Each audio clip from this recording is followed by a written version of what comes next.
3 o'clock on a Wednesday afternoon. Welcome aboard the Postgame Show alongside Elijah Campbell. I'm Jay Phillips, back to my regular voice after what sounded like a voice from northeastern Tennessee just moments ago. I thought it sounded like Jay Phillips to me. A little. As a listener. You know, sure. We all. Because it wasn't me. Yeah, well, then this would be the ideal time for somebody to say, you know, you don't look like what you sound like. Hey, I've gotten that before. Well, I have too. I remember getting it early in my career, and I would say, you know, because I know people are just like saying that, and we all formulate perhaps an idea of what someone looks like, whether it's in a book or on the radio when there's no visual. Right, you just hear voice. Yeah, and I would say to people, well, what did you think? And then they wouldn't tell me what they thought. Like they couldn't get a description. They couldn't really describe a description. It. Yeah, and I was like, well, then I do. It's all good. So, anyway. You must have thought I was ugly. What a weird drive I just had here. And I don't have to drive far, so this isn't a complaint. From about the top of the hill on Gervais, coming up from the little dip near the car wash, and I'm driving west, so I'm driving towards the Vista and the State House from my neighborhood. From like the top of that hill to about the Hilton Hotel down here, dude, couldn't see. It was raining so hard. Dude. Okay, but that's like the sky opened up. That's like 3 blocks, right? Then I get to the coffee place in the old funeral home here. Knowledge Park, fantastic spot. It stopped raining, Elijah. It stopped. It stopped. Not like it slowed. It stopped. Someone turned the faucet off. Then I got to the gas station another block up, and it starts raining again. I'm like, and what they the turned hell? the faucet back on. I'm like, what the hell's going on out here? But for 3 blocks, I was like going 10 miles an hour. I was like, this isn't good. I was like, oh no. And then I was like, oh, okay. Whew, that's good. Rain streak continues. I have good news. I love good news. I have really good news. I am today confirmed as a real person. All right. Yeah. Oh, I was getting concerned. Yeah, I am today. Woo. I am Give it today. Give it up for Jay Phillips. A confirmed, real person. I spent between a power outage or a computer outage yesterday, which I did describe to you guys at the DMV on Shop Road, but it was a statewide outage. Every computer apparently at the DMV went down. And then 2 more hours today. I now have a South Carolina issued real ID. I am a real person. Or as I joked with you, to quote from the great Pinocchio, I'm a real boy. Congratulations. I still don't have confirmation that I'm a real boy. So my nose might grow if I say that. Yeah, with so confidence. 4 hours plus the digging around to find my birth certificate, which I don't even know the last time it's been needed for something. We're approaching 2 decades, I'm sure. I don't know, man. I don't know. I don't know. Thank God I have one. Yeah, thank God you still have yours. Yeah. Well, and apparently it is a copy issued I don't know, in the 90s. I guess I needed one in the 90s. Maybe to get married? For real? Huh. I don't know. I've been married before, so I couldn't tell you. Yeah, that's true. And you didn't live in South Carolina until like 3 years ago. So I don't know. But anyway, so I had my birth certificate, and I had the other proof of address and Social Security number and such. And again, I combined about 4 hours at the DMV, all to get one very, very tiny little gold star laminated into my driver's license. And it cost me $25 plus the processing fee because I used my debit card. But Elijah Campbell, I am a real person. I'm telling you, I'm relieved because, I've interacted with you for a while now. Does beg the question, what was I for the previous 50-plus years and change? Not confirmed real. I know, right? I don't know. I think we were at 99%, but I think what has occurred over the last 24 hours gave us the 1% we needed. That's what I need. To guarantee you're a real person. Yeah, so I'm real, and now when I go to the airport, I can be like, no, I'm real. You don't have to pinch me or punch me or tase me or anything else when I act up. I'm real. I'm here. You have to let me act up. Yeah. But you know what? To be fair, today wasn't so bad. And I think they were probably more crowded today, if only because yesterday they did have that outage. And I imagine it was a bit of a log jam. Well, on the day when you need to go to the DMV, you don't plan weeks in advance to go to the DMV, right? You're Like, oh bleep! I should probably get this. yeah, like if you need a car tag, or you need something with your title, or you need your new license, you just go. I mean, you might plan it a few days out, but I would think that today they were a little more crowded because yesterday, and I asked the lady that helped me today, I was like, when did y'all finally get it back online? She said, oh, like 1:30. I was like, oh God, I was there from 9 till 11. So I certainly can't imagine staying another 2.5 hours. No. So anyway, got it all done. But go get your real ID.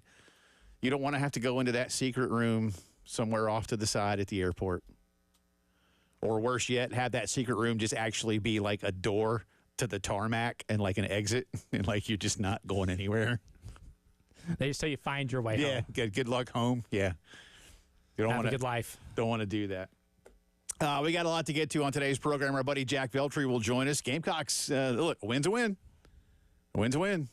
But I imagine for the folks that were over there last night, or maybe if you were listening right here on the radio or just following on the Twitters, you're like, oh, man, they're going to lose to Winthrop, aren't they? It didn't look good for a while. And then it got into the 8th, and you were still losing to Winthrop.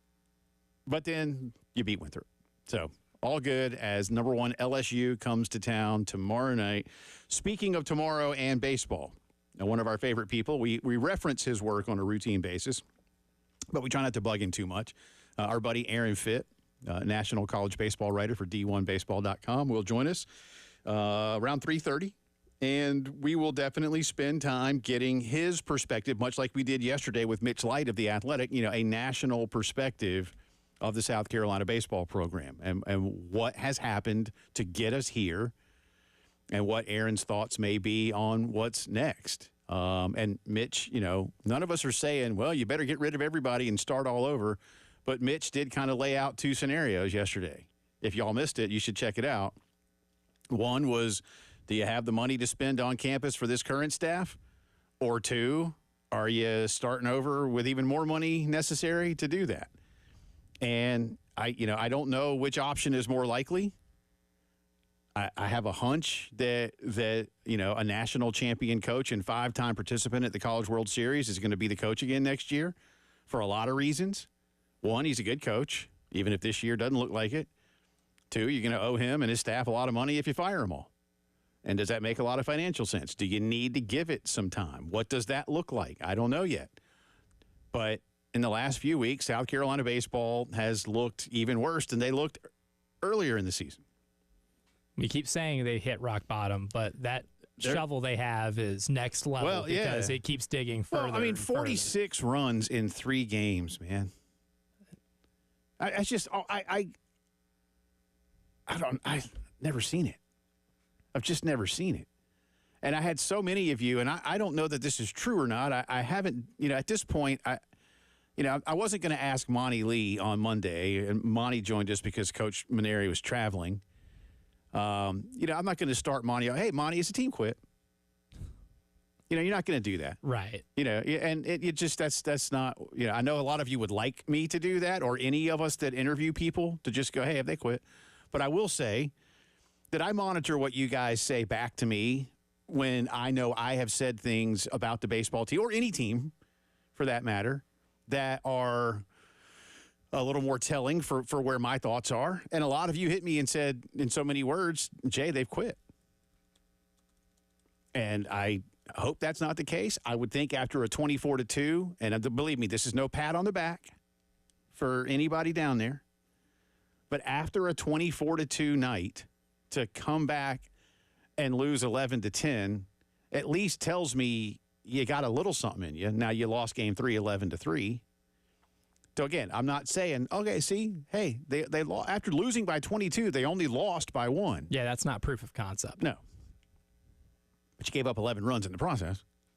And kind of highlighting why you are where you are. Yeah. Even the games in which you do have a good run output, you can't keep the other team Somebody from scores scoring more, a ton of runs. Somebody scores and more. Unfortunately for us, baseball has played ever since Abner Doubleday came up with this fantastic game. The team with the most runs at the end of the game wins. Yeah. But we'll talk to Jack Veltri coming up in just a little bit. And as I said, Aaron Veltri, Aaron Fitt. We have combined That's them. right. We have local plus national equals. We were so caught up in whether or not our scientists could do this. We never stopped to wonder whether or not we should. Thank you, Dr. Malcolm.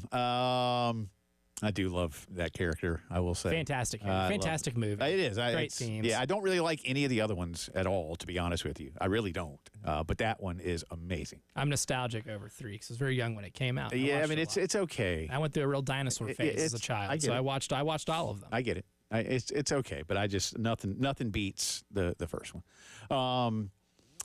By the way, so speaking of I'm excited about being a real person that I mentioned at the top of the show. Congratulations. Thank you. Should I be excited that as many people across the country, I think the answer is no, but should I be excited about the fact that apparently a lot of people share my conspiracy theory thoughts on the Dallas Mavericks winning the NBA draft lottery? I kind of wanted to be a little more in the minority there as a sports cynic. I mean, the NBA hasn't done a great job of dispelling anything. And I didn't realize, how many even people, I guess, like LeBron. Well, here's the thing, too, okay? And I saw this a lot when I was kind of scrolling through Twitter after, the Mavericks won the lottery. And guys like, Dave McMenamin, I think Rachel Nichols might have chimed in, too. People that said that they were in the room for the lotteries in certain years in which it was unlikely that they would win. Right. I think McMenamin said he was in the room reporting the lottery for, full transparency purposes when the Bulls won the lottery to get Derrick Rose. They also had a very low percentage to win the lottery that year. It was a big jump, right? Mm-hmm. Somebody alluded to in 2011 when the Cleveland Cavaliers won the lottery despite having lower than usual odds the year after they lost LeBron, and they ended up winning that lottery and taking Kyrie Irving. And they said, well, it's, unlikely, but it's still legit. I saw it. Okay, that's great.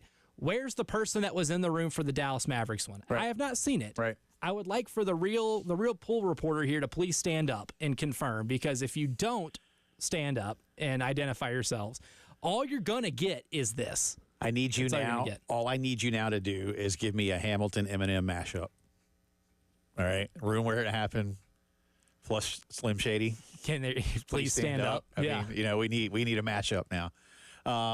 Look, all the other poll reporters are just imitating. Yeah, that's right. I don't know. Wow. That's all. But I today, I did not read it yesterday, but today I read a piece at the Athletic, and then I saw something else on Awful Announcing, and I was like, oh, there's a lot of people that think this. Yeah. I was just kind of half messing around. I mean, I think, I don't know. Anyway. Because it's fishy. They played in the play-in game. They were like a game away or whatever from getting into the playoffs. And how about even the draft lottery? What about the year that Cleveland won when they got LeBron? Yeah. That one also has for a while been kind of there is no entity in sports that is more suitable for conspiracy than a lottery, right? Especially when someone wins at a very low percentage, low odds. Right.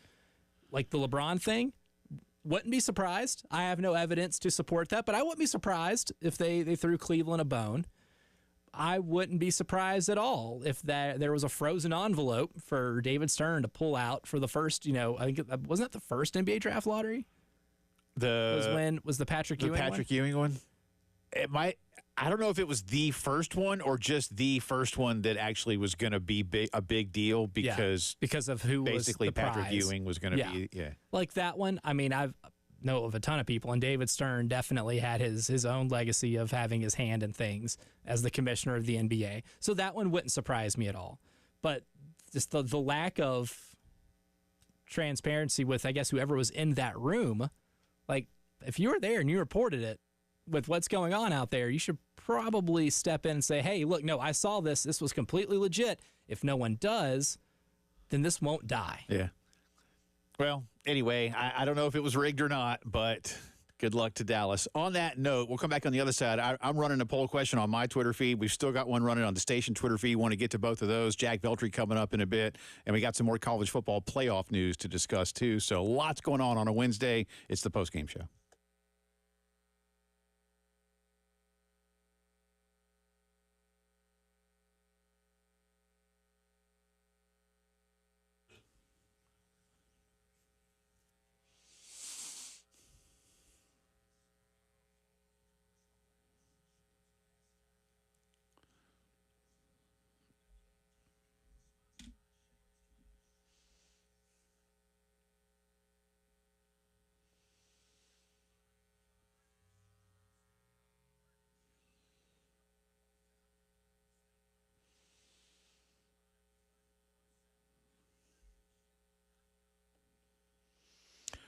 More good news. If you are a yard worker, whether you're doing it for yourself, you or in the landscaping profession, you've had a couple of days here where you hadn't had to do as much. That's the good news, right? A little time off.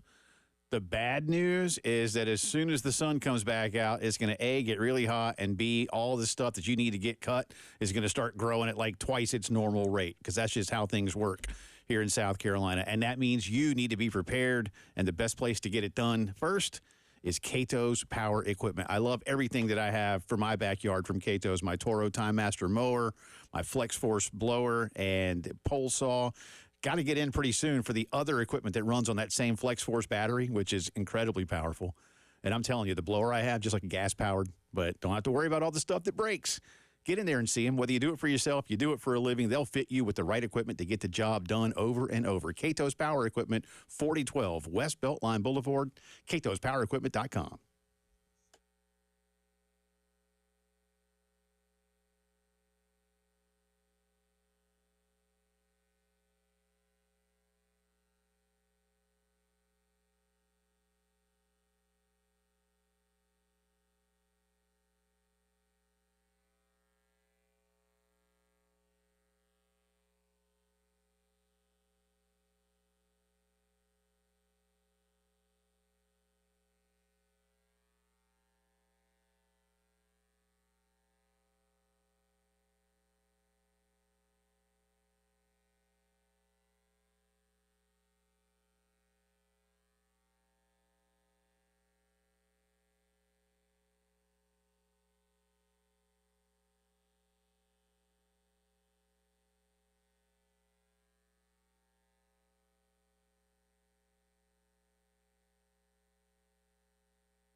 Twenty minutes after 3 o'clock on a Wednesday afternoon. Jack Veltri of Gamecock Central and a regular part of what we do here on the airwaves at 107.5 The Game in Columbia will be on with us coming up in just a little bit. Jay and Elijah with you. A couple of poll questions. I'll start with the one I threw out, and then I'll toss it over to Elijah for the one that has it just ended? It has. It ended earlier this morning.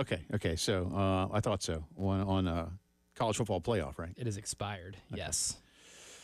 All right, so the one I put out today, again, based on just the talk of tanking, and one of the reasons to set this question up, And for those of you who've like heard of the NBA draft lottery, but like, why do they do that? You know, it was to prevent, back in the 80s, they came up with it as a way to prevent any one team from just literally just crapping the bed on purpose. Packing it in an effort to get, whoever in the number one pick, just to get the number one pick. But it's not about a player. It's about the opportunity. And so they came up with the draft lottery.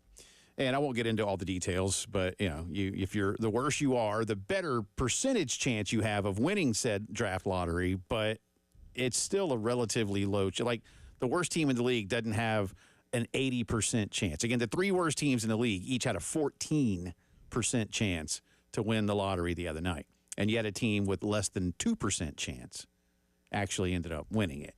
And there's talk right now as well. And Elijah and I talked about it this morning. Elijah's a big New Orleans Saints fan. There's a lot of chatter already around the NFL that the New Orleans Saints may tank this season in an effort to get the number 1 pick because they believe that number 1 pick will be one Arch Manning of the University of Texas, who is from, wait for it, New Orleans, Louisiana. And, will he be the number 1 pick in the draft? I don't know. There's some projections, but he needs to go play a full season at a really good school and a really good conference first, and we'll figure that out. Do I think he's going to be a very good player in this coming season and at the next level? I do. Yeah. I do. Number 1. Number 1 pick in the draft. They could be tanking for Lenora Sellers they for could. all we know.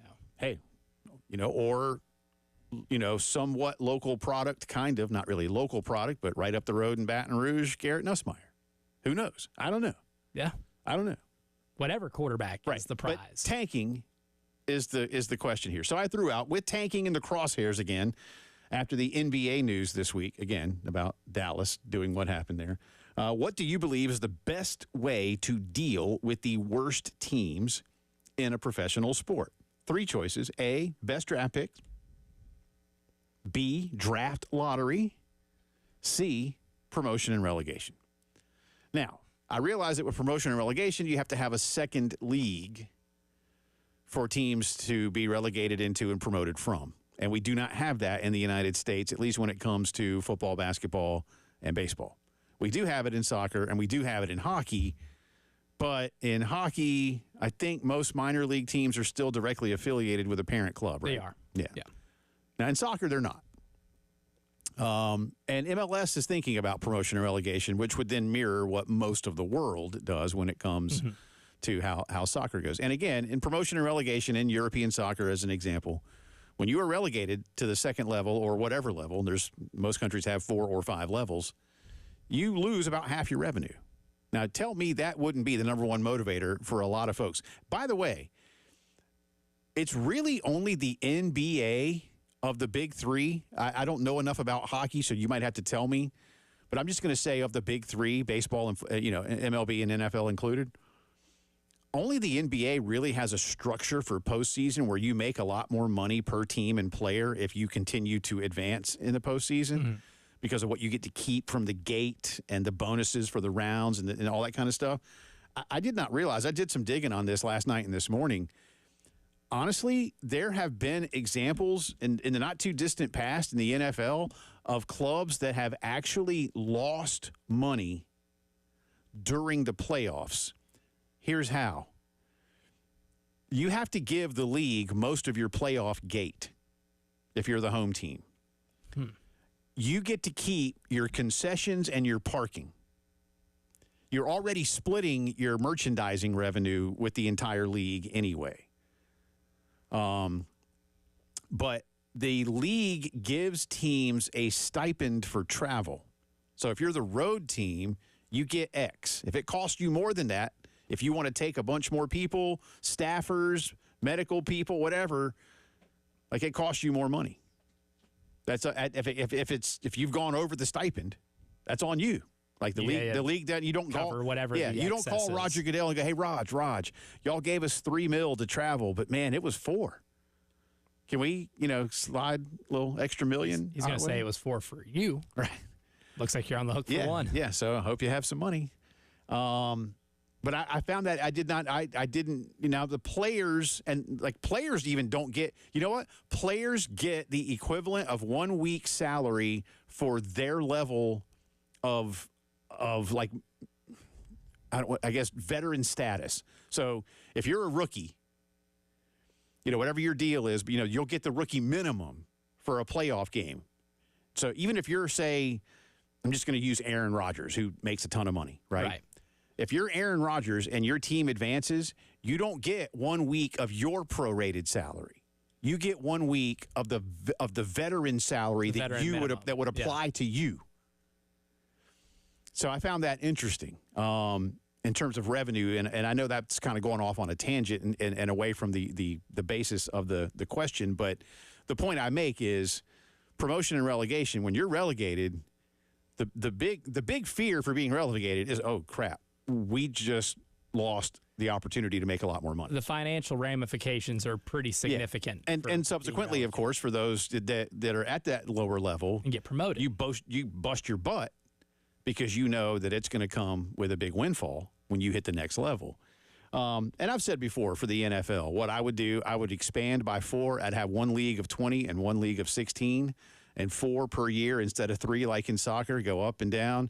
And then don't tell me the Jerry Joneses and whoever's and David Teppers of the world, because right now I'm convinced that like a David Tepper or a Shad Khan down in Jacksonville and a few other owners, Woody Johnson with the Jets, they don't care enough about winning. I don't believe when they say, well, we really want to win. I don't believe you. Mm-hmm. I know that sounds callous. And I know here's what's crazy. Like when Jerry Jones says we really want to win, I believe it. He can't get out of his own way as GM. But the Rooney family in Pittsburgh, they want to win. They're in the business of winning. Yeah, and there's other owners that really, like for the first time, maybe, Mrs. Ford up in Detroit, who Langston has told us some wonderful stories about her and her son, especially her son coming into the locker room, going to the bathroom with his ripping cigarette. A heater. Yeah. It's great. Around NFL players, yeah. Yeah, excuse me, boys, I got to use the restroom. He just goes into their player bathroom. Hey, boss man, why does the restroom smell like Marlboros? Don't you worry about it, son. Anyway, I'm convinced some of these owners don't really care because they all get the same television revenue check at the end of the year and other shared merchandising revenue checks at the end of the year. But if you told them, hey, that $400 million, because that's about what they made last year per team profit, that $400 million that you made last year, getting ready to be $150, bub. Yeah, that's going to change some things. Still $150 million. But it's not $400. But it's not $400 million.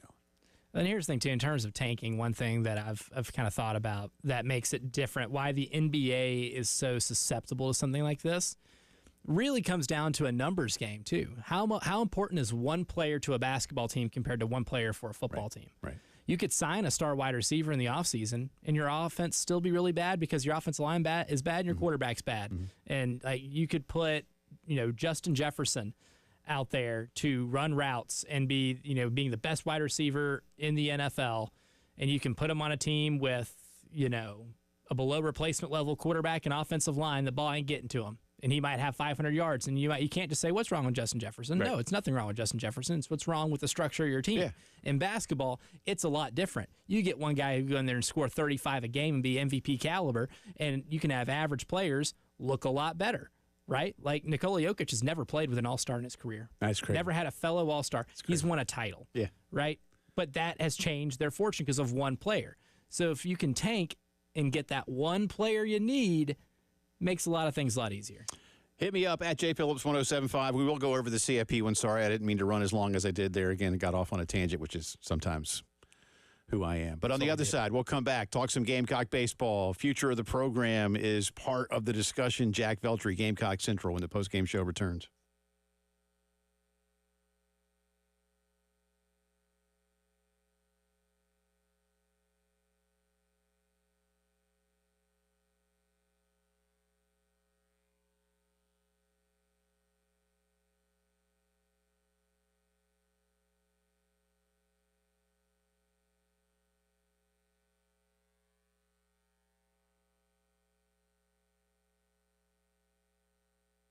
Griffin Pools and Spas ready to help you out with a fantastic Memorial Day opportunity. You've been wanting, a nice spa out back, and you maybe have a little like boom box that gets soaking wet, and you're like, oh, well, that's ruined. How about if you could get a brand new Bullfrog Spa with a sound system completely built into it, so that all you do is get out there, connect it Bluetooth-wise, and then just enjoy, right? And you say, well, Jay, that sounds great, and I would love a Bullfrog Spa, but I don't really know if I need the sound system. Well, then you know what? Griffin Pools will take $2,500 off the price. You heard me right.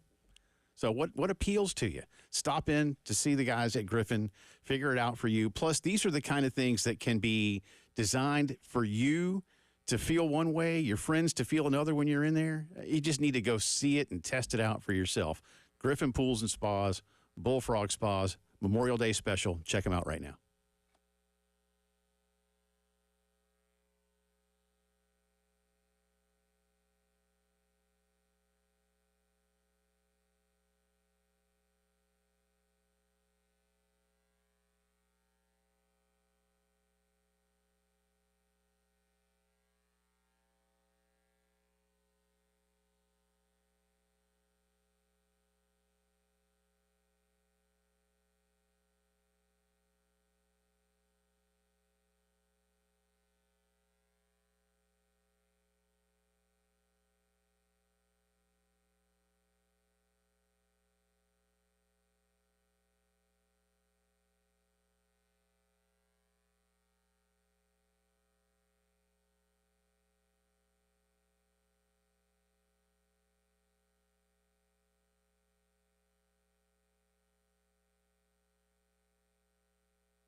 Time to talk some Gamecock baseball with our buddy Jack Veltri. Always appreciate his time. He, of course, on the beat for Gamecock Central and a regular contributor almost every day these days here at 107.5 The Game in downtown Columbia. In fact, he was like pulling like triple duty last week, man. He was on in the morning, and then he was filling in for Terry, and then I had him on the phone one day, and I was like, gee whiz.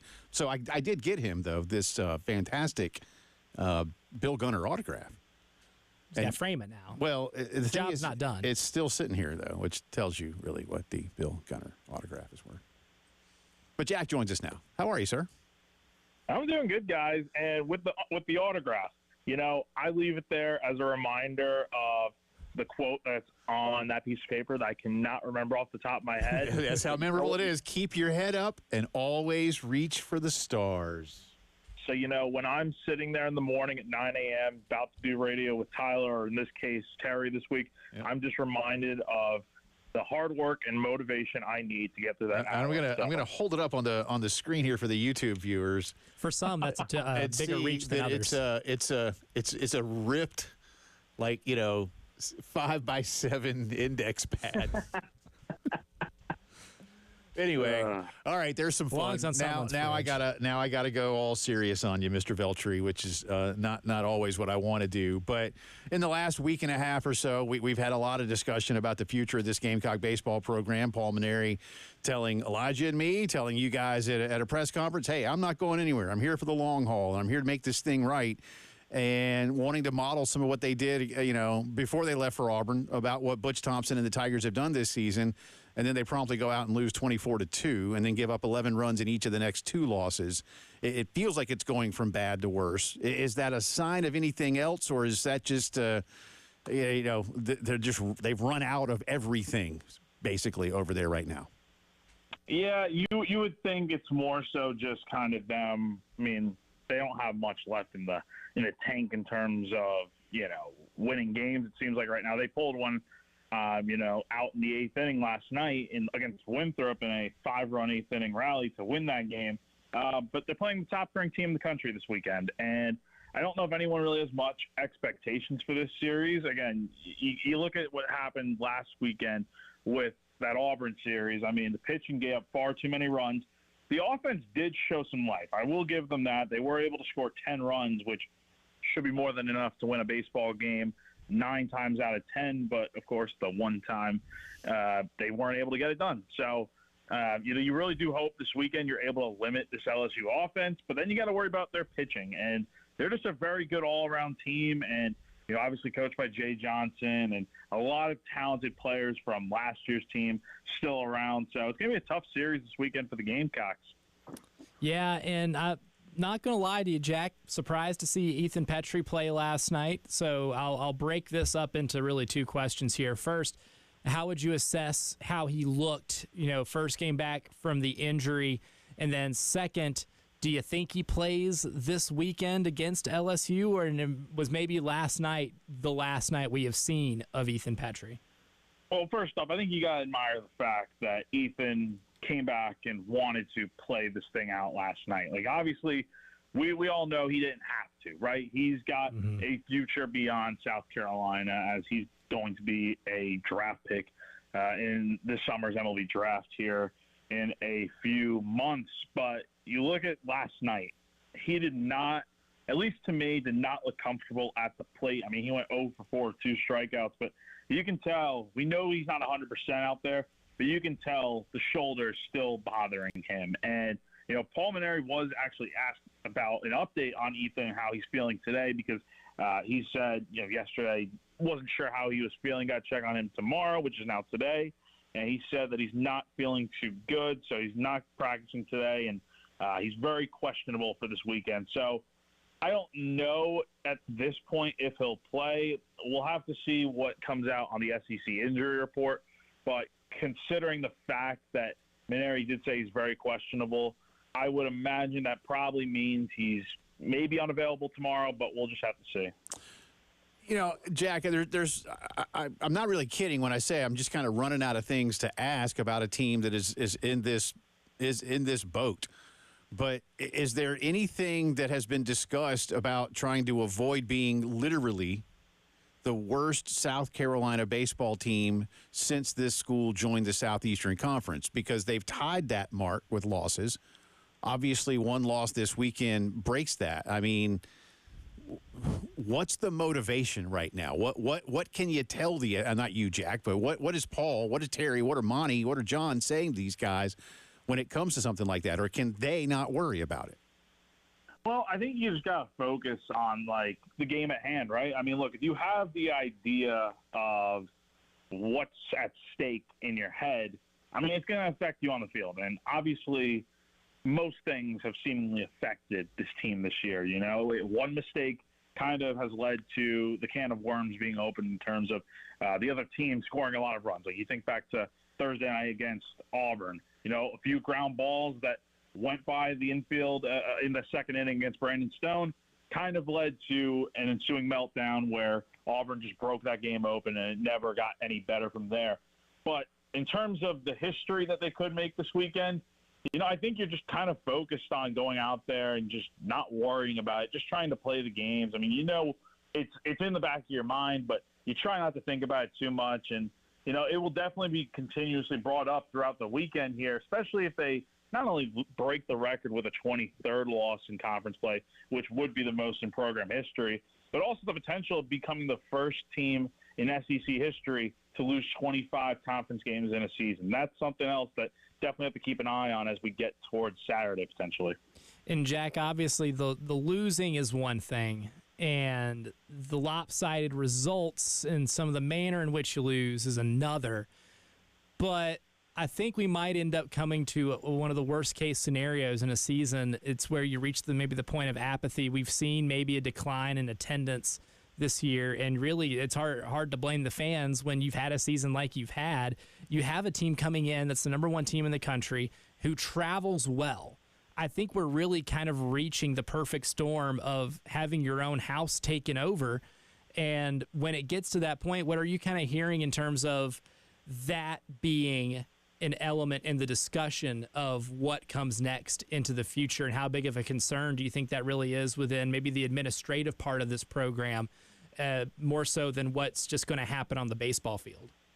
I mean, it's definitely concerning. I mean, if you're thinking about this from a business standpoint and financially speaking, you know, the fans are the people that buy the merchandise. They buy the tickets. They buy the concessions. And when they're not there, that has an impact. And, you know, I know it's obviously been rough lately. I don't really blame the fans for not coming out to the ballpark, but it's getting to a point where you have a team like Florida come in 2 weekends ago, and their fans really – the place was not packed, but there were more Florida fans than South Carolina fans, and I think that is just a slither of what we're going to see this weekend. LSU fans travel better than anyone, from my understanding, in college baseball. I mean, going to Hoover last year, that place, the SEC tournament was flooded with LSU fans. So they're going to travel well, and I expect it to be LSU fans outdrawing South Carolina by a wide margin. And considering there's the softball, NCAA tournament starting this weekend over at Beckham Field, I'm sure people are going to want to go out to that. It's just like, what incentive do you have to go out and watch a team that gives up 40 runs a weekend and gets embarrassed? I mean, it's not fun for the fans to watch, and you know, they could definitely put their money elsewhere, it seems like. Yeah, it's just it's gotten to be difficult on multiple levels, but I think the fan experience, or lack thereof, if you will, is a gigantic part of all of this. Good stuff as always, sir. If you want us to frame this for you, we will. This. Oh, please do. Please hang it up. And, I mean, it'll be a perfect. I'll put it here on the mic stand. How's that? Well, then it's can't miss it. Yeah, then it's distracting. Yeah, and then the great Bill Gunter. Thank you for that autograph. I have to think about Gunner even more than I already do, which is difficult. So just the way you make it sounds not ideal. That's true. We'll leave it where it is. That'll be there for Jack. Appreciate you as always, sir. We'll see you soon. Thanks, guys. Appreciate it. That's our buddy Jack Veltri, Jack T. Veltri, to follow along on Twitter, and he is at GamecockCentral.com every day, and here every day too, pretty much, in all seriousness. All right.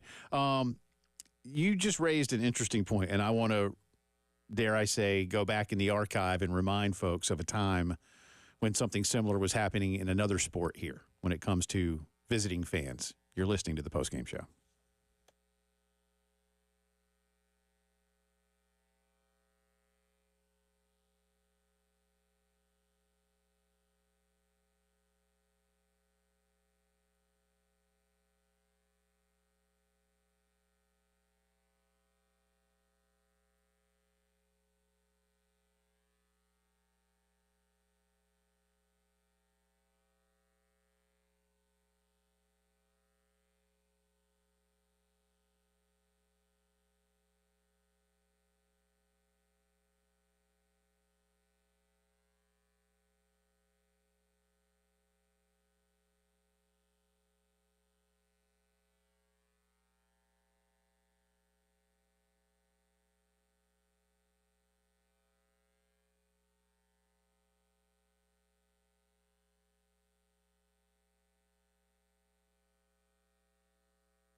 You want to do Welcome it back so in. bad. To the program This is a radio show. on this Wednesday. We are talking about the sports. We love the Washington Wizards.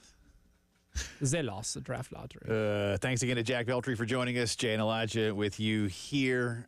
We have another Jack on the phone. Get to you in just a second. I want you to go ahead and read the. Oh, that's James. Sorry. That says Jack. Oh, we it's were James. talking, yeah. So it says Jack. So it this did. I is was like, an we just E have on another me. Jack. Oh, okay. That says James. Okay. Yeah. Oh, it doesn't say James. I meant James, but we were talking to Jack, We so were. I typed Jack. That was a clerical. So that's kind of like when I say halftime show. Yes, that's a foul on me. Okay. I've got plenty to give. Oh, that's not a foul. It's a 5 It's a yarder. foul. That's a 5 It's a yarder. foul. Yeah. 5 yarder. That counts against my running total. Okay. Well, I still think you're ahead of me in terms of. Oh, you're about to foul out. Yeah. I've You're in foul trouble. I've got a few. Or like in soccer, if you get like 7 yellow cards in the season, then you have to miss a game. You're getting close. Yeah, that's right. But that means you have to do a show by yourself. You might do one intentionally. Who gets punished? You might do the full Draymond You get the Green day and off. get that technical foul because you get the day off. Let me get to James, and then I'll share just a little, just a memory that's not necessarily a great memory. Hey, James. Hey, what's going on? After review of the play, a foul has been called. There you go. On. I'm trying. Hey guys, Yeah. hey, real quick. My question is: I know that Paul had been getting a lot of heat before he came in. From what I was listening to you guys, he said he was a pretty established manager. But what role does coach play in this? I mean, he knew Tanner knew. I mean, nobody seems to be, giving him any kind of, any responsibility in this. He knew the situation. He was the one who made the baseball program great. He didn't want to deal with NIL and the nuances of now how you have to manage a program, and particularly baseball. But nobody seems to, give Coach Tanner any grief. Well, And why is it? and James, I think there has been some, and I have certainly stated here on the program that you can't just lay this at the feet of Paul Maneri. Because this has been building. You've this has been seen building for- this slide coming, and one of the things that we mentioned, I believe, on yesterday's program was that I had a question asked to me somewhat rhetorically last summer when Mark was fired, and Paul Maneri was basically given double the salary, again, not quite double. Not quite, But a significant close. increase. Yes, Yeah. yes. I mean, several $100,000 more that Paul is making relative to what Mark was making, plus a $500,000 assistant coach, plus an assistant coach in Terry Rooney who's making, I think, in around $4. And the question was, well, where was that money? Not like to pay Mark or to pay his staff. You could have bumped him up a little bit to get him into sort of that market range in the SEC. But more importantly, if you had that money for baseball, why weren't you spending it on baseball? And it's a fair question. And that's a Ray Tanner question. Now, and I don't have an answer. But yeah, Ray Tanner could look and see. I mean, when you missed the playoffs a couple of years ago, all right, but you gave Mark another opportunity. And that wasn't necessarily the wrong call. The year they missed the playoffs after COVID, they were decimated by injury. I mean, I'd never seen anything like it in my life, man. I mean, if you think this year's injury situation was bad, that one was far worse. It's like, what the heck? And then the next year they hosted. Yeah. And then last year they were a 2 seed. So, this to see where it is now, like, whoa, where'd that come from? So I do think Ray Tanner deserves a decent share of the responsibility for where the program is. Now, the on-field coaching and decision-making right now, no, that's not Ray. And Ray's no longer the AD, but Ray did hire this coach. And Ray made the decisions based on whatever he saw from the previous coach. So he deserves responsibility for where the program is. Now, there's no doubt of that. How much? Again, as I often say, could be more an eye of the beholder thing. One of the things I wanted to say real quick, and I only have about a minute left here. Thank you for the call. Yeah, thank you, James. I appreciate you. is, last week, Carolina, Florida. Again, used to be a sellout crowd, raucous. And this weekend, Carolina, LSU, same thing. Raucous, sellout, people scalping tickets for more money, couldn't wait for it to come around. Last week against Florida, meh. This week against LSU, likely, meh. When it comes to the home fans anyway.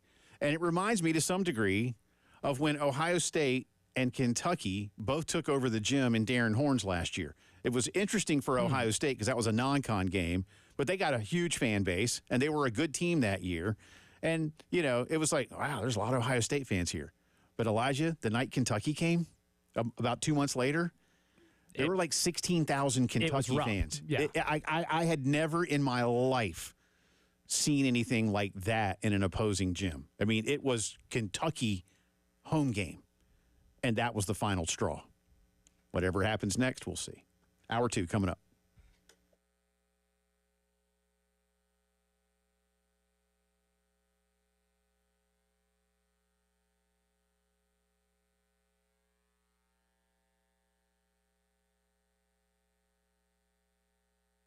Integrated Media, the best at what they do when it comes to home theater installation and today's technology. Really, Integrated is such a wonderful thing for them to have used to name their business because it's way more than just, getting a TV and a set of speakers and hanging them up and then turning it on.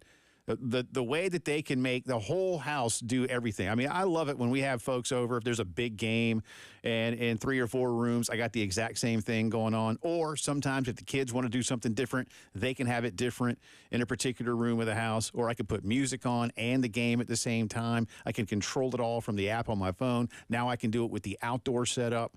If these are things you're looking for, plus controlling your security system, your lights, your thermostat, they can do all of that. Integrate it into what you want. Wi-Fi that works everywhere as well. I can go on and on and on, but the best thing to do is call them and get them into your home. They make house calls. 803-948-8327. The best in home theater is Integrated Media.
4 o'clock on this Wednesday. Welcome back in. Hour number 2 of the Postgame Show coming at you from downtown Columbia's Herndon Chevy Studios. He is Elijah Campbell. I'm Jay Phillips.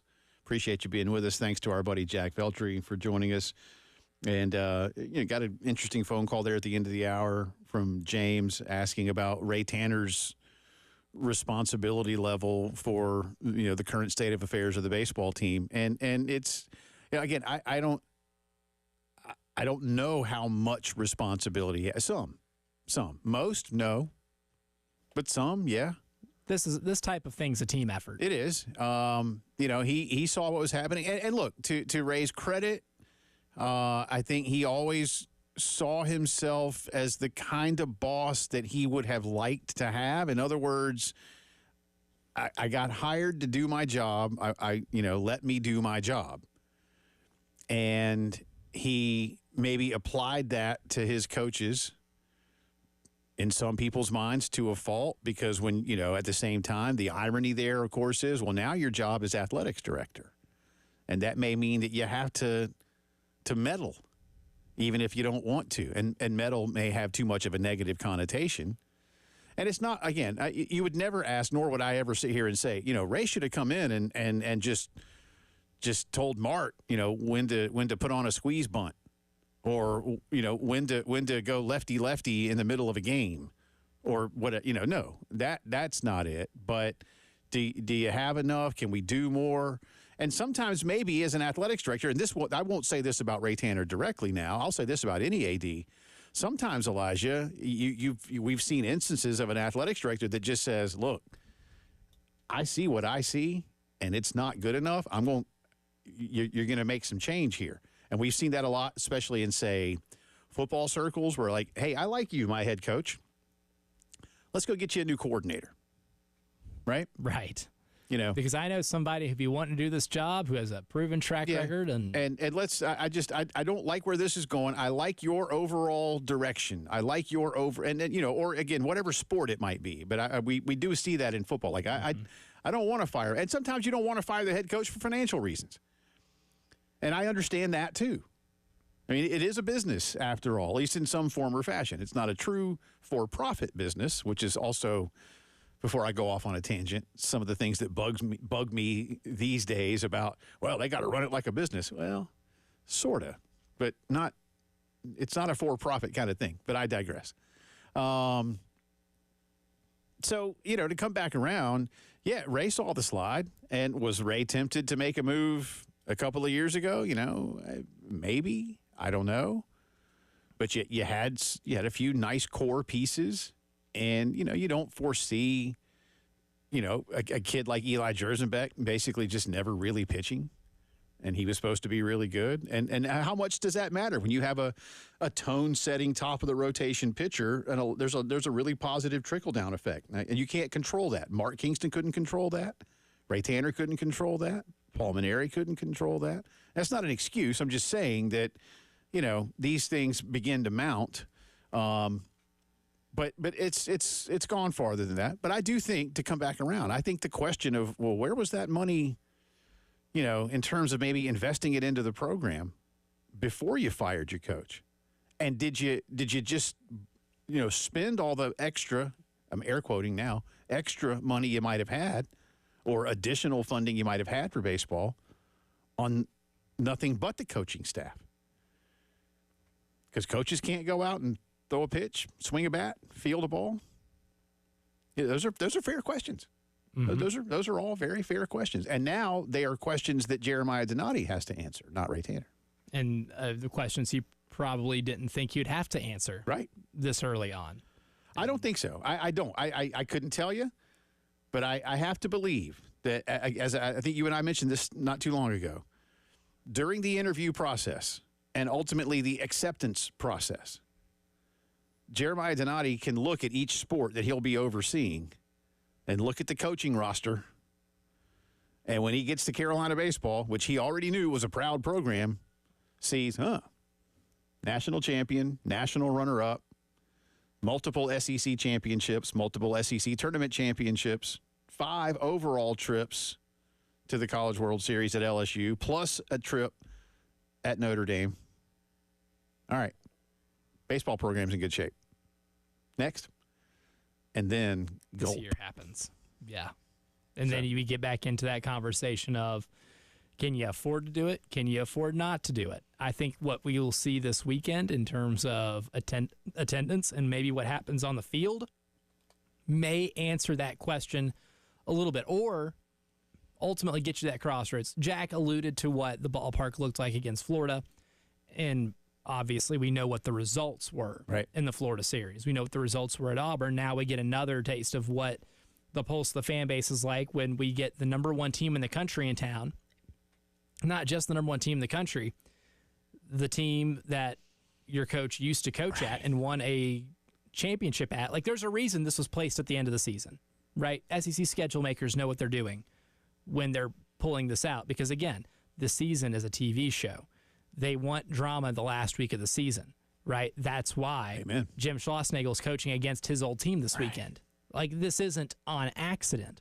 And when we will eventually see whether it be the result on the diamond or the amount of purple in the stands is going to be that even more sobering moment of, can we afford to run this back next year? And you're really going to have to look at the cost of what it would take to do that and really balance some things out. Can people afford to be patient for a year? Because, again, if you do make a wholesale change with your coaching staff, it will cost you no less than about $7 million, potentially. Yeah, again, it's going to, I think it's a $7 million cost to hit the reset button. And that's all you do at that point. And that doesn't account for the money you're going to have to spend to get in a new coaching staff. No. That's not going to account for the money that you're going to need to acquire another roster. Right. College baseball is not college football. It's not college basketball in terms of the revenue it produces, even at historic powerhouses, right? That's the nature of the sport.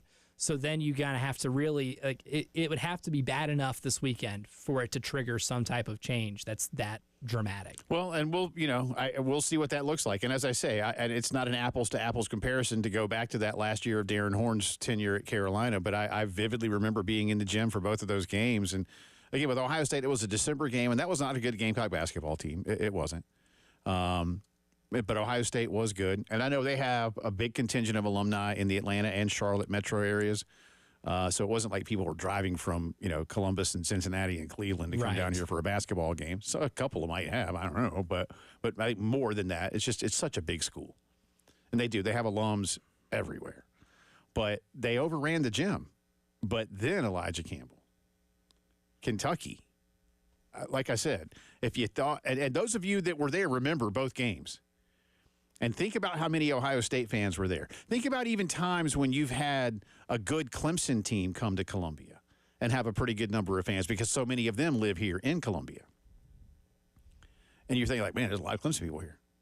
Or like, wow, there's a lot of Ohio State people here. And then that Kentucky game, and I was like, oh, my God. Because I've heard stories to kind of, and LSU baseball fans may not do this, but just to kind of continue with this discussion for a second. I've heard stories of Kentucky basketball fans. You probably have, too, growing up in SEC country. Oh, I covered an SEC. I covered a Vanderbilt game when they were winless. But they'll buy, Kentucky fans, a lot of them will buy like a pair of season tickets at the other SEC gym when they know the schedule, just so they can have the two for Kentucky, and then they'll just put the rest on StubHub or Ticketmaster or whatever. They don't care. No. And they'll get whatever they get for it. They don't care. That's how desperately they want to see their team play, because it's sometimes easier for them to do that than it is for them to get a seat in Rupp. You and I were joking the other day that, like, for instance, and this is going to sound mean, last night's announced attendance for the Carolina-Winthrop game on a rainy Tuesday was 6,342. Okay? No. That's how many tickets were sold because of season ticket holders. But there were not 6,000 plus people at the ball game last night. But to put it into Rupp Arena terms for a second, to the point I'm making about traveling fan bases and LSU and such, if Kentucky were playing Winthrop in men's basketball on a Tuesday in December, Rupp Arena sold out. And the point I'm making is the passion of the fan base. But again, to come back around, when you saw that happen here in Columbia, that not only had maybe 1,000 or so tickets been bought ahead of time by Kentucky fans, but that Carolina fans had said, pfft, and then they were gobbling them up on the third-party market to the point that they overtook the gym in a way that I had never seen in my life. And I've been to I don't know how many sporting events in my life, especially sobering. here. So, again, not predicting that this weekend for Carolina LSU, but we've talked about it now for over a month, that Jeremiah Donati is going to have to look at actual attendance, whether it's paid or not. You know, look, he may say, well, I'm getting the money. Mm-hmm. If y'all aren't coming, I get it, but thanks for your money. But what if next year's ticket sales get cut in half? And there's an optics element to this, too. Again, Florida and LSU, and you got crickets.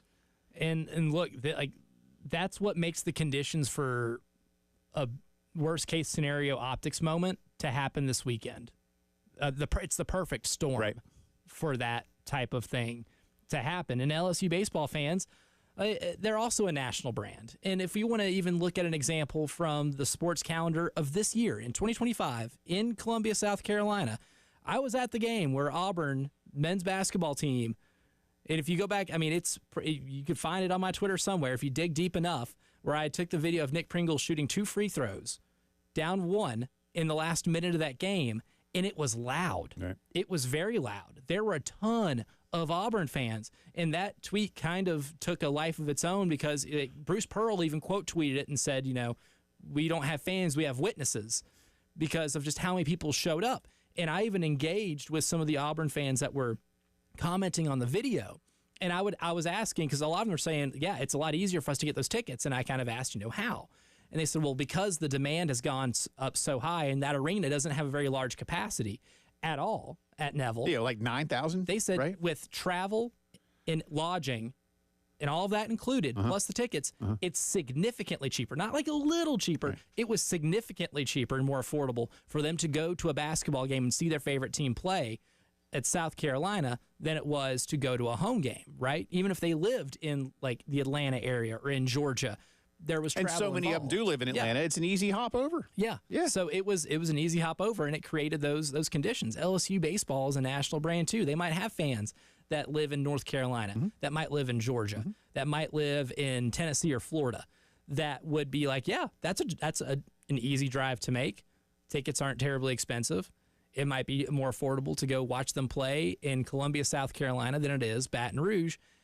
Mix that with them being number one. Mix that with it being Paul's first game coaching against LSU. Mix that with a bunch of different things, and we've created the conditions to where this storm is likely to the point where you can put it on bad optics watch. Yeah. Maybe not warning, because it hasn't happened yet, if we want to use the weather analogy. Right. But we're on the watch for it because the conditions are there. I agree. I agree. Again, will it look the same? No, as that Kentucky game back then, you know, but whew, again, I'll never forget that, man. I just, when I was like, oh my God, this has gotten this bad.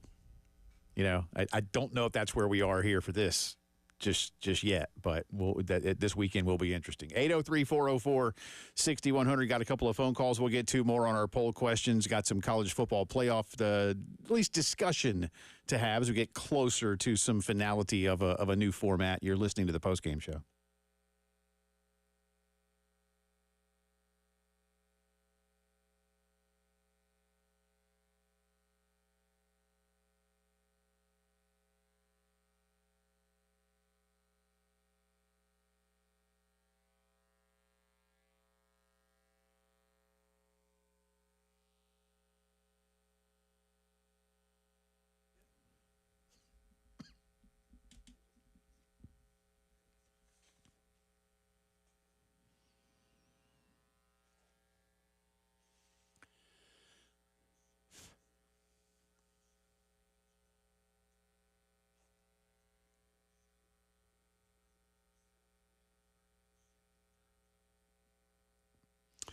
You know, chiropractic care can help you maintain your overall health. It'll fix some problems, and regular chiropractic adjustments can make it easy to maintain your body, prevent reoccurring problems, and that is the mission of the folks at the Joint Chiropractic Centers. If you've been bothered by back, neck, shoulder, or joint pain, time to get back in the game at the Joint. And if you've never been, you're curious about what's going on, for just $29, you get an initial visit with a consultation, exam, and an adjustment. And here's another thing about the convenience. No appointment is ever necessary, all right? Neither is insurance. You just show up Monday through Friday, 10 to 7, Saturday, 10 to 4, and they'll see you as quickly as possible. Harbison Boulevard, Forest Drive, Roberts Branch off Killian Road, and Sunset Boulevard in Lexington. Convenient, affordable, maintain a healthy body, prevent reoccurring issues.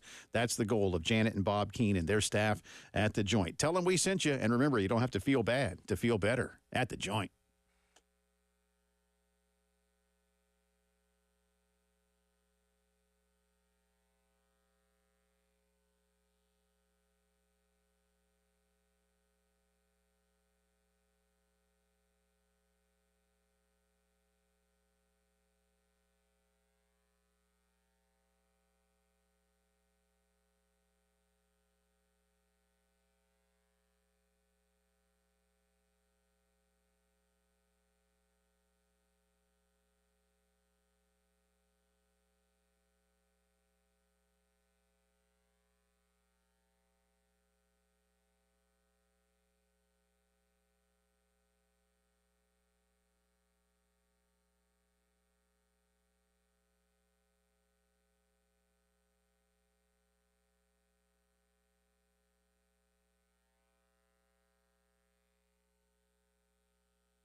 Nineteen minutes after 4 o'clock on this Wednesday. Jay Phillips, Elijah Campbell with you, talking some Gamecock baseball as the number one LSU Tigers come to town tomorrow night. We had Jack Veltri on the program earlier discussing a few things. And at this point, it's not, hey, let's go for a scouting report here of how you match up. I miss doing those.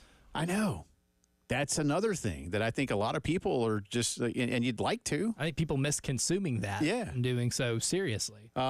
We will continue these sort of big picture discussions, if you will, tomorrow on the program. Our good friend Aaron Fitt of D1 Baseball will be with us. Obviously, one of the best at what he does in the country, most connected. We'll get his take on, like we did yesterday with Mitch Light of The Athletic. What are people? We know what we say around here every day. And we interact with you fans, routinely enough. If it's not us, then it's guys like Jack or John Whittle or David Cloninger, and we have all of them on routinely. But what are the national guys saying? It's not lost on them either. And suddenly, I know it sounds crazy, and I don't think it'll happen, but what if Carolina doesn't win a game this weekend? And what if Missouri wins their 3? And all of a sudden, you are quite literally last place, the last place team in the SEC. Again, I don't think that'll happen. I think Carolina can win one of these games. Yeah, Missouri's still bad at baseball. And Missouri still has to go play 3.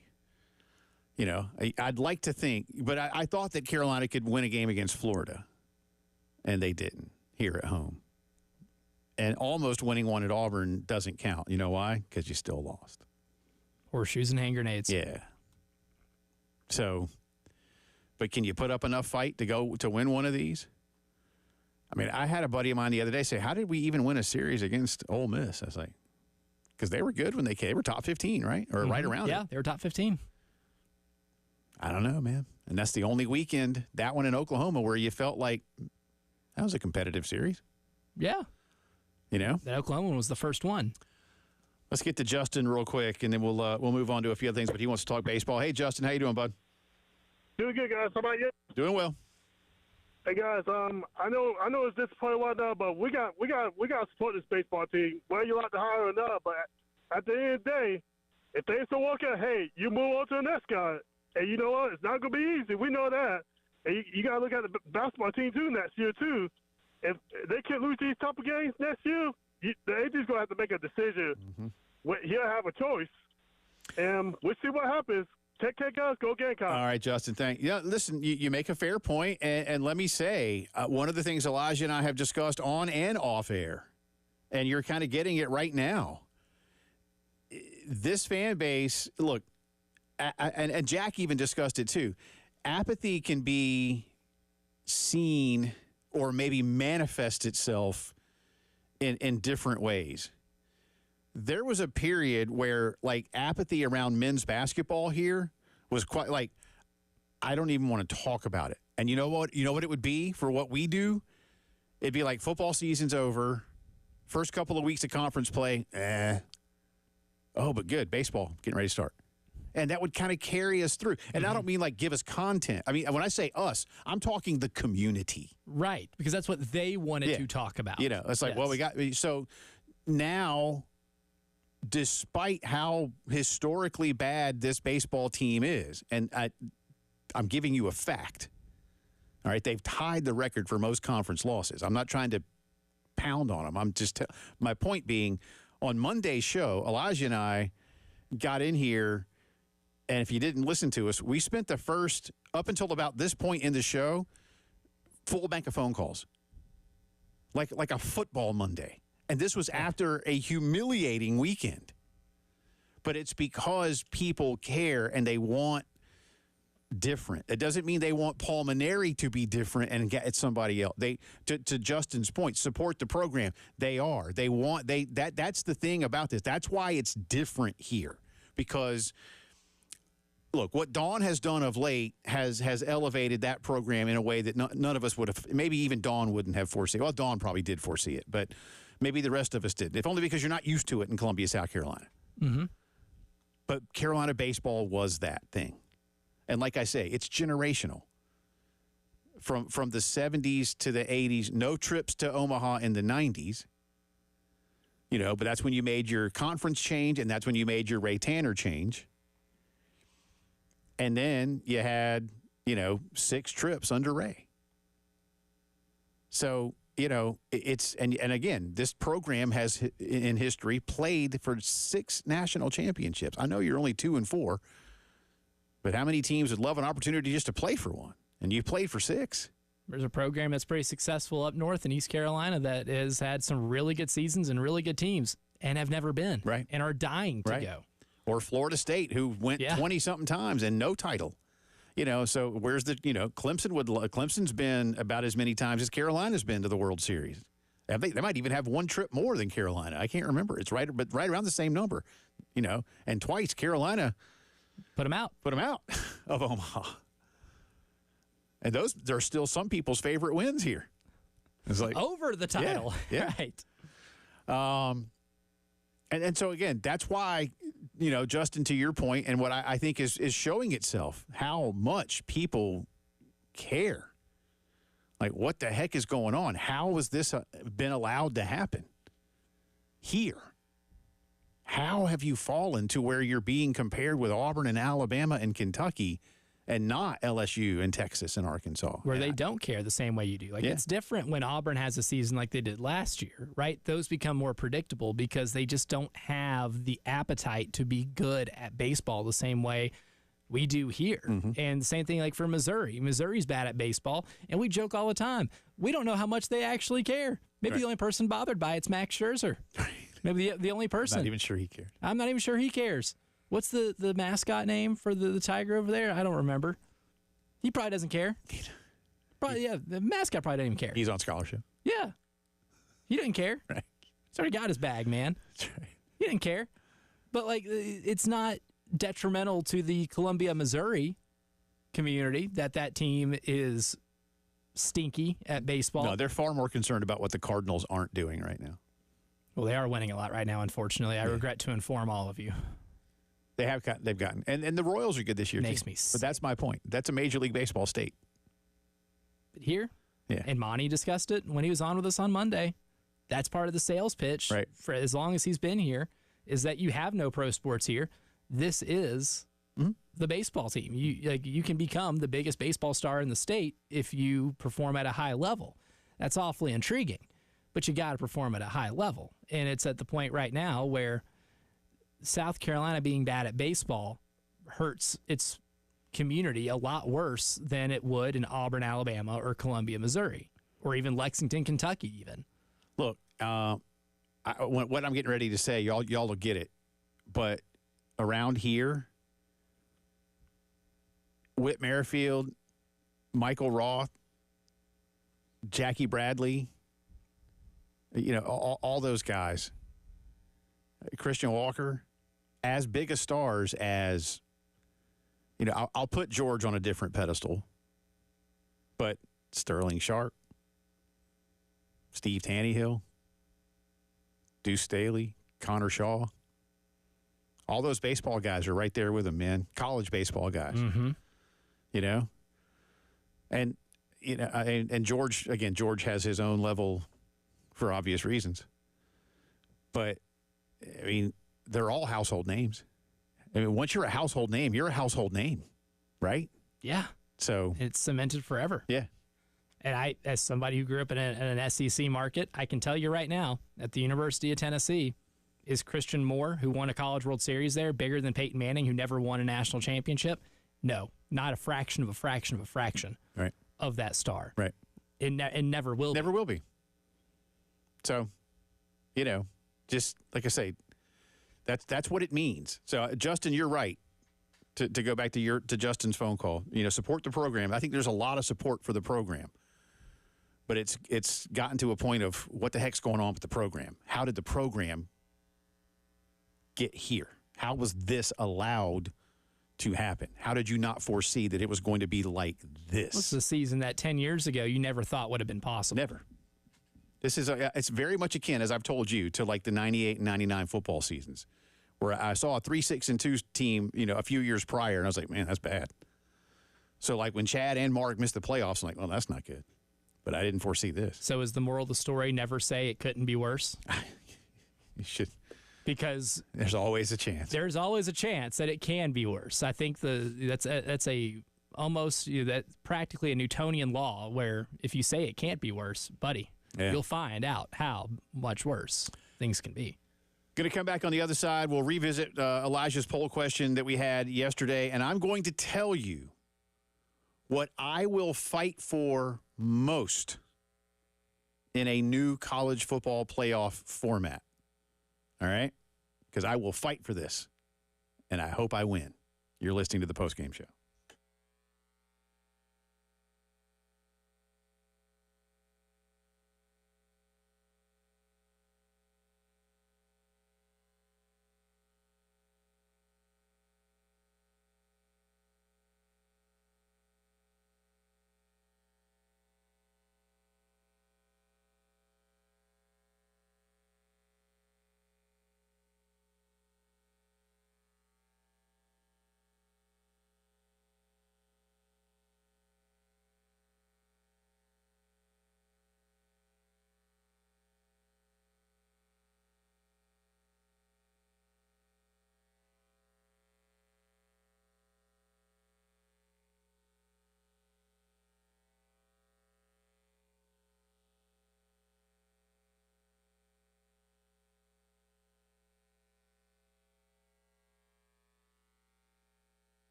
From the Wetzel Automotive Traffic Studios, I'm Elijah Campbell with many accidents to get to you. They're causing some issues on the roadways, starting with an accident that's got 3 lanes blocked.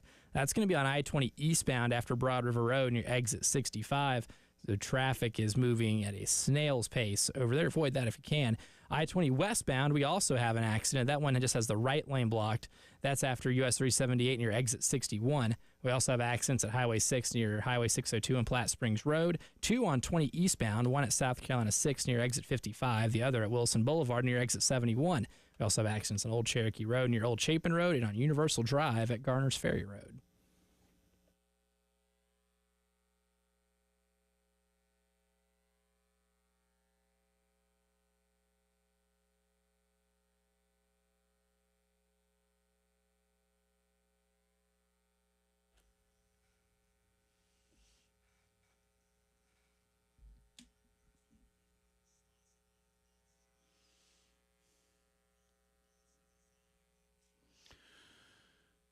Talking a little college football now as we continue just hearing things trickle in and out about what the college football playoff format will look like beyond the coming season. Again, for any changes this year, it's going to be just how they seed, if they do anything at all. And even that's not decided upon as of yet. But looking ahead really to the new iteration of the playoff after the 2025 season, so 26 through I think 30, 31, whatever they've got signed up right now with the Mouse. It'll go for a while, and the SEC and Big Ten have full control with everybody else just kind of following along in their wake. Which they're loving, by the way. Yeah. I'm sure you have read that they are absolutely loving. Yeah, they're big fans. Big fans. But let's read the playoff or the poll question about the playoff and the final results that those of you that voted participated in, and then I'll take off from there. So we kept it pretty simple yesterday. Poll question of the day: are you in favor of a 16-team college football playoff with the SEC and Big Ten getting 4 auto bids apiece? 54% say yes, 46% say no. Yeah, I am. 16? Yeah, sure. I'm cool with that. I'm here for 16. I'm here for 16. I'm not thrilled with the auto bids, but as I said, I think we're going to get them. But that's not going to be where my fight is. And I already pretty much know that my biggest fight in a new playoff format is one I'm going to lose. With 16, what I know we're going to get is 8 games on campus to start this tournament. And that I love. I am so here for that, it's not even funny. And then you know what happens after that, Elijah Campbell, based on what they've told us? Bowl games. Yeah. And you know what I want to fight for real hard? More games on campus and no more of these wink, wink bowl games. They're not bowl games. They're not bowl games. They are sites of a playoff, and they're neutral. Gross. I know that people love the NCAA baseball tournament, which has neutral site games. Did I say baseball? Yes. Basketball. Baseball does until you get to the College World Series. I was getting ready to say baseball finally has it, but by then it does. Then it's a goal. Basketball tournament, and even the women's basketball tournament has the first 2 rounds on campus. For one team. Yeah. Well, for 16 teams. Oh yeah, for one team. Yeah. But the point is, you've earned it. Yes. And you've earned it if you get one in football. And we had some games on campus. Remember, the 4 best teams last year didn't get to play at home. That's so counterintuitive. I am here. Listen, I think if they want to keep those 6 bowl destinations in the college football structure, then, and I think this would be perfectly fine, they should rotate every 6 years for the title. We'd all be fine with that, right? Mm-hmm. We'd all be fine if the title games every 6 years were played in one of Miami, Atlanta, New Orleans, L.A., Dallas, and Phoenix. Bismarck, North Dakota. We'd be fine with that. We'd all be perfectly fine with that. All but one of them are NFL stadiums, and the other one's the Rose Bowl. Historic set. Yeah, you're fine. And eventually, you know what? Eventually, you're probably going to have enough people out in L.A. go, they moved the Cotton Bowl game from the Cotton Bowl Stadium to Jerry World. And you want to know why? Because they make a lot more money, and they got a bunch of suites and a bunch of cool stuff. And eventually somebody's going to go, we probably ought to play these things in SoFi. And then they will. Well, it might take a while. They'd have to grip that power out of the Rose Bowl committee's cold, dead hands, who have notoriously been very open to change. Yeah, but right now I feel like it's a bunch of old ladies named Myrtle that just love their parade in the morning. You underestimate how much they love that parade in the morning. I know. But anyway, you have to pry that parade out of their cold, dead seriously, hands. That's what I will fight for, and I can't wait to begin asking more of those questions once we get to media days and get to see those kind of people and just talk amongst ourselves. I don't understand. Look, and I'm 54 years old. I grew up with bowl games being big deals, so it's not lost on me about what they used to mean. But I've said before, and I'll say again, I remember on the way to Georgia's first title. The Bulldogs, won. They did win, but they won the Orange Bowl. And all those Georgia players were like, cool, we won the Orange Bowl. And they had the Gatorade jug ready to go on Kirby's head. And Kirby was like, the hell you will? Because they hadn't done anything yet. And that singular moment spoke so loudly to me as a college football fan to say, that's not a bowl. That's not a. It's a big deal to have won the game, certainly, because if you lose, you're done. But winning a big bowl game had finality. It had celebration. It meant something. And when it's just a step along the way, why do that to your fans? Why do that to this? If you have more home games, Elijah Campbell, then you're further incentivizing the importance of the regular season. Just like in college baseball. I guess that's one reason that my head was where it was in baseball, even though I got it backwards. But what do you want to be? A top 8 seed. If you're look how many teams are going to be from the Southeastern Conference in 2 weeks that are going to be top 8 seeds. All right? Only one of them is going to be the SEC champion. Right? Mm-hmm. That's it. But the rest of them would be like, whatever. Ray Tanner used to feel that way. I don't think Ray Tanner gave two you-know-whats about winning the SEC title, regular season or tournament. Were we a top 8 seed? Were we going to host for the best of 3 to get to Omaha? You earned it. Why aren't we doing that with football? That's what I'll fight for. Why are we more beholden to bowl games and neutral sites and making fans travel when you could earn an opportunity to do what virtually every other sport does? The better you are in the regular season, the longer you get to play at home in the playoffs. And then when you go to a neutral site for the title game, sure. And there's a positive unintended consequence of that. You make a conference championship game more relevant. Mm-hmm. Because then you get like that game essentially can be played for further home field advantage. Yeah. And then we don't have to get rid of the stupid auto bid idea and having the third best team in your conference play the 6th best team in your conference for a chance to play in the college football playoff, and have the 4th best team in your conference and the 5th best team in your conference play for a chance to play. You don't have those on neutral site games too, or they get to be at home?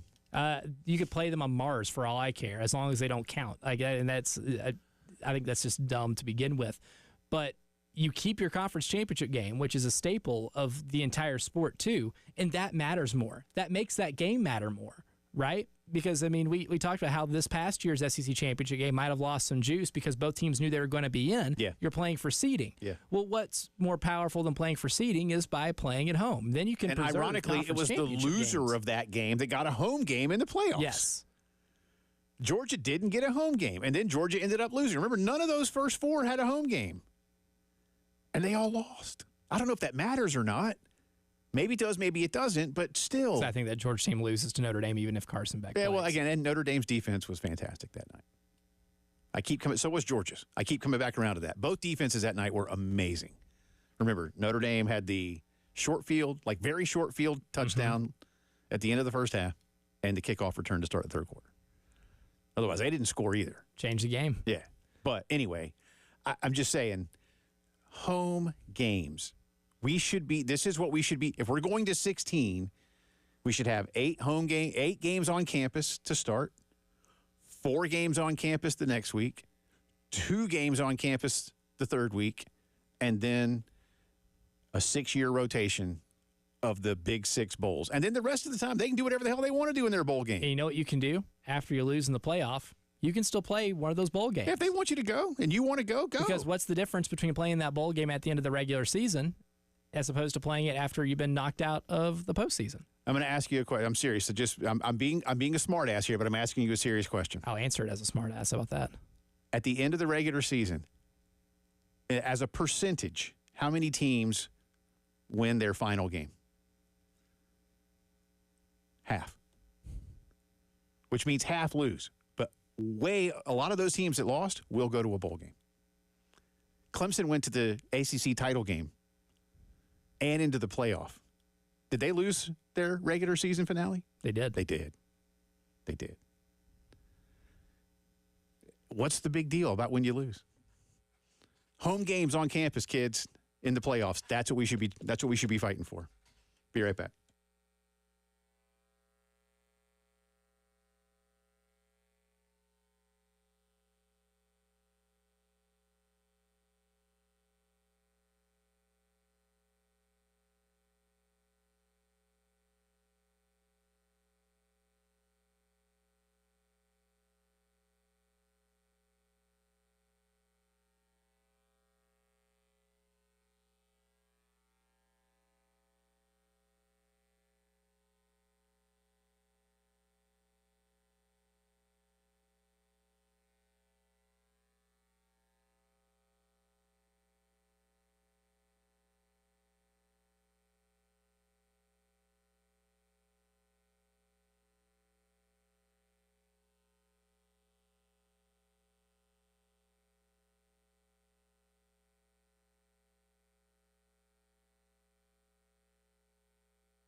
Eleven minutes in front of 5 o'clock here on a Wednesday afternoon. Welcome back into the Postgame Show. Jay and Elijah with you. I think it's time for. I meant to say it was time for Jay or Nay, but I ran up against the clock there. But if it's game show music time, I'm here for it. Does a bear poo in the woods? That's the only question I have for you. Yeah. All right, let's do it. It does. And you hear that music, so you know it's time for J or Nay. All right. There we go. This is the right page you need to be on. Okay, All right. ask me the ones that I've already gotten right. The ones you've already, yeah, that's right. Rehash some other ones. J or Nay, Ronald Acuna's insertion back into the lineup will fuel the Braves' comeback and eventual catch-up of the Mets and the Phillies in the NL East. He had a home run in his first rehab assignment last night. He did. He hit it off a 19-year-old kid down in Florida, a fellow Venezuelan, I might add. Yes, Jay is the answer to that. I believe that his introduction back into the lineup, which probably comes in about a week and a half. Yes. He will start. He is traveling to Atlanta today, and he will be playing for Gwinnett for the next week or so. Now, he has a max of 20 rehab games before he has to be added back to the Major League roster. He won't play in 20. No, I don't think so. I think it'll be about a week. Swing looked pretty good last night. It did, and he had a nice catch in the outfield too. He'll be fine. So yes, Jay, he is going to make a big. Will they catch the Mets? They're still a week out of first, so that's a little harder, but it's doable. I've seen it done. It's very doable. I've seen it done. You're only you're not far back right now. Yeah. And there's still baseball left. That's right. He's going to help you out a lot. All right, J or Nay.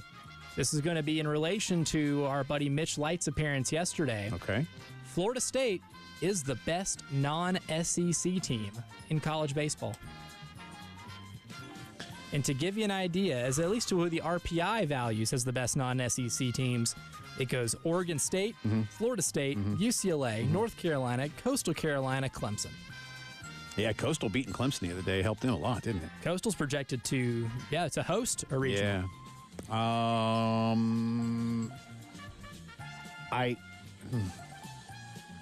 Oregon State's pretty good. They are, despite not winning a conference game. Yeah, I know. Right. Just kidding. It's a joke. I know they're independent. I know. Stop yelling at me. No, I'm going to go with Mitch. Because of the battle-hardened Seminoles and what the ACC, because the ACC is so good too, man. Yeah, I'm with Mitch. Yes, Jay. And because the Big Ten's such a bad baseball conference, you think UCLA is going to get like the Gonzaga men's basketball treatment, where it's like, oh, well, they haven't played anybody in like 4 months. It's, the two best baseball teams in the Big Ten are Oregon and UCLA. RIP Pac-12. It didn't have to be like this. RIP Pac-12. It did not have to be like this. J or Nay, the NFL needs to adopt a draft lottery. Well, since you're not going to let me say the NFL needs to split into two divisions and start promotion and relegation, then Jay. I just, because again, I am so fearful that this year, your New Orleans Saints are, and you can't prove it, right, that they're going to tank, but you just send out, a kind of bland team with a bland game plan and just see what happens. And that's what they're destined to do. And the one thing that would make me really mad is if you're not going in on winning, why did you draft a quarterback in the second round? Yeah. How many? Look, here's another reason why the NFL probably ought to think about it. I don't know how many people watched the NBA draft lottery, but whatever the number was, you could probably multiply it by 10 for how many would watch an NFL draft lottery. It would be a TV hit. Oh, it would have as many people watching it as would watch the first night of the draft, give or take. Yeah. Especially if you have somebody who is considered a generational talent at, I don't know, quarterback. Yeah. But, my team get it. I mean, and if you're doing it in roughly the same, now I would maybe only have, say, the worst 4 involved or something. That would be interesting, yeah. Not like the NBA does where everybody has a chance. Because people are going to be really suspicious when the Cowboys miss the playoffs with 6 wins and still manage to get the one. Again, the grand irony of the NFL is for as capitalist as its owners are, and they are. They are very proud of their socialism. And so I think they would want to hold on to that to a large degree. So for the most part, all right, the bad teams get a shot at it. The NFL is built for turnarounds. Yeah, it's structured. That's what they like it. They like that, and that's fine. All right. Lastly, Jordan Spieth becomes the second player this year to complete the career Grand Slam with a win. Wouldn't that at the be PGA something? Championship. Wouldn't that be something? Nay, he's not. I don't think he's. Look, it's. Hadn't won a major since 2017. No, I know. But nay, I don't think he's going to win up there. I don't. That's a real good video game course, man. But I don't know that he's playing. He's ready for that right now. I'd like to see it. Pulling for it. Yeah, I'd like to see it because it's cool. But I don't think it happens this weekend. So nay. Hour 3 coming up.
From the Wetzel's Automotive Traffic Studios, I'm Elijah Campbell with a few accidents, many accidents actually, to get to you. They're causing some issues on the roadways, so we'll try to get through all these quickly. Starting with one on Corley Mill Road near US 378 and Sunset Boulevard in front of River Bluff High School. Have one on Gervais Street near Hugh G. Street, Hardin Street near Highway 555 at Colonial Drive. Two on 20 eastbound, one at South Carolina 6 near Exit 55, the other at Wilson Boulevard near Exit 71. We also have one on 20 westbound after US 378 near Exit 61. Got an accident on 77 southbound at 12th Street in Saxgotha near Exit 2. Saluda Avenue at Blossom Street, Universal Drive at Garners Ferry Road, and on US 378 at Pineview Road and Hallbrook Drive.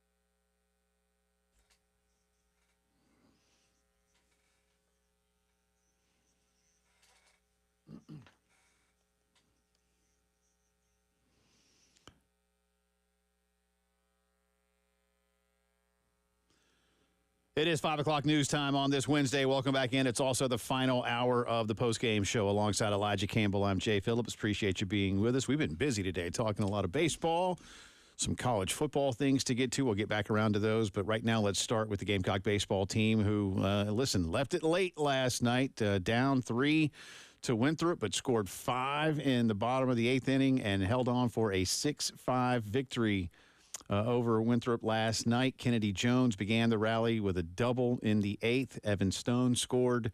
Nathan Hall singled. And Henry Kazmar then had an RBI single, made it 5-3. And they went on to get it done. Then Bo Hollins unloaded him with a double to the gap in right field. And that was the difference. Paul Maneri thought it was a pretty good win last night. So I'm proud of our guys. Some of them haven't been real pretty. Like tonight wasn't real pretty for about 5 innings. I don't think we hit a ball hard until Scobie hit that home run. Actually, I think Kazmar hit one hard right to second baseman in the first inning. But we haven't really a lot of good at bats. But, we hung in there. I thought, we were pitching pretty well. They had 1.3 runs on 3 solo home runs. I think they were all on 3-2 pitches, if I'm not mistaken. So, we weren't pitching that poorly, really. And then we had 2 outs, nobody on. When Jarvis was on the mound, we hit a batter and then walked a batter. And, they got a couple of fluky runs there. So, but hey, the kids didn't give up. We got some big hits in that inning, not just Bo's, but Hall and Kazmar had big hits for us. And, when I saw that center fielder closing on Bo's ball, I thought that this is very typical of the year we've had. This kid's going to make a diving catch and break our hearts right now. And fortunately, the kid was just a little bit late getting there, and the ball fell and got away from him. And Boyd, his blazing speed from first base, was able to score. So the Gamecocks finished their midweek play 13-1. The only loss, of course, the neutral site loss to a very good North Carolina team. And I suppose on the one hand, Elijah, and believe me, I'm not here to give accolades for going 13-1, especially in games that you should win. But so often we talk about the need for teams at Carolina's level, historic level, to win those games, because those will be the difference when you're trying to host, and unfortunately you just have absolutely nothing to show for it in conference play, or in the games against Clemson. So, if you want to take some solace in that, okay. I don't know how many fans will. I'd say not too many, just because, again, you're sitting on 5 conference wins with 3 to play. Yeah, I think the record of 5-26 against SEC opponents and the 4 games against ACC opponents that you played this year probably weighs a little bit like an anchor when it comes to the emotional attachment to this baseball team.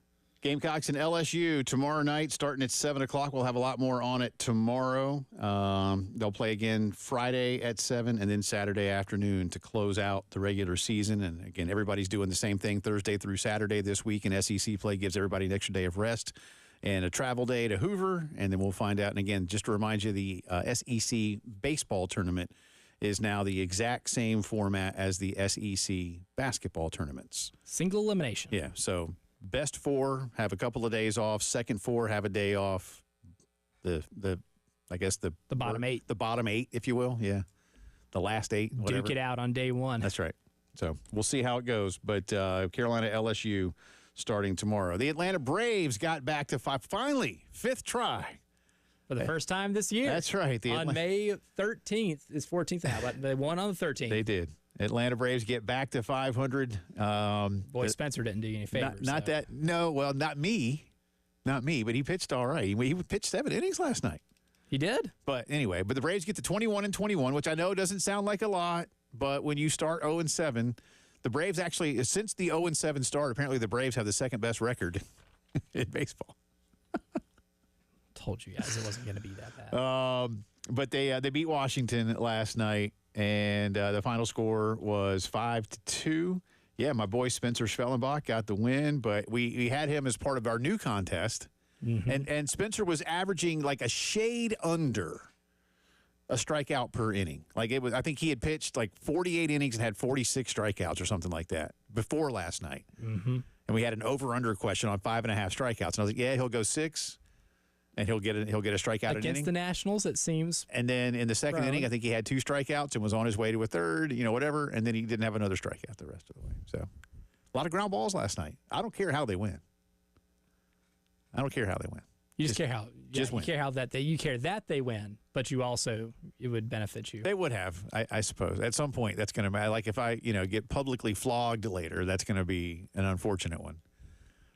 I don't want that Spencer Spellenbach miss last night to weigh on me like that Carolina-Oklahoma baseball game at the beginning of the conference season.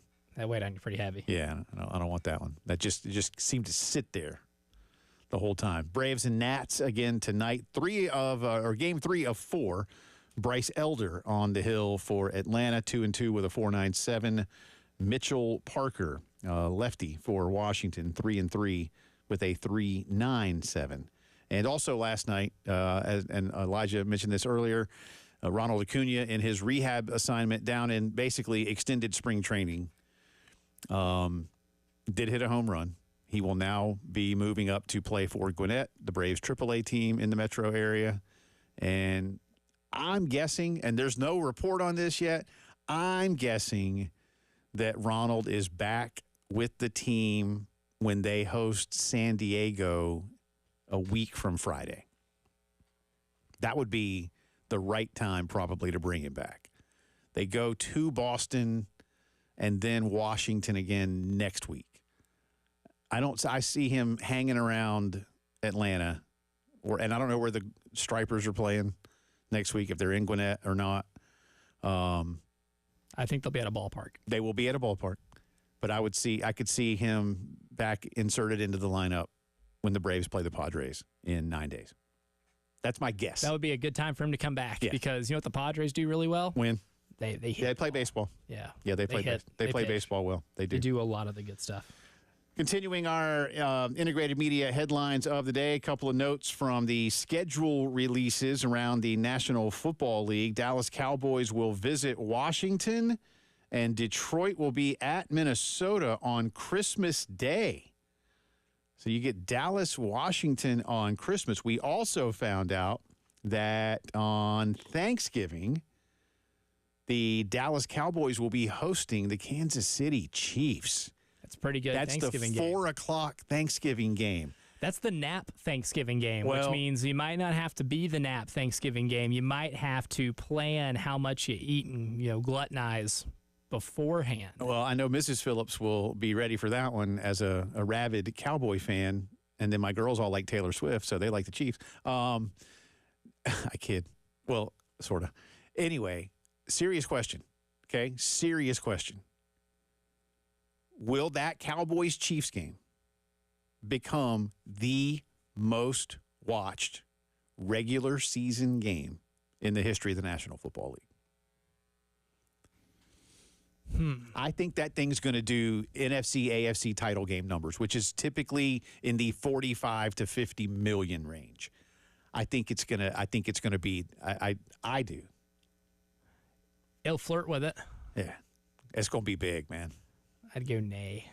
I don't know if it gets that big for most watched regular season game ever, but it'll flirt. I'd like to know. I mean, I guess the most watched regular season games are probably on Thanksgiving, just because you have a captive audience. Yeah.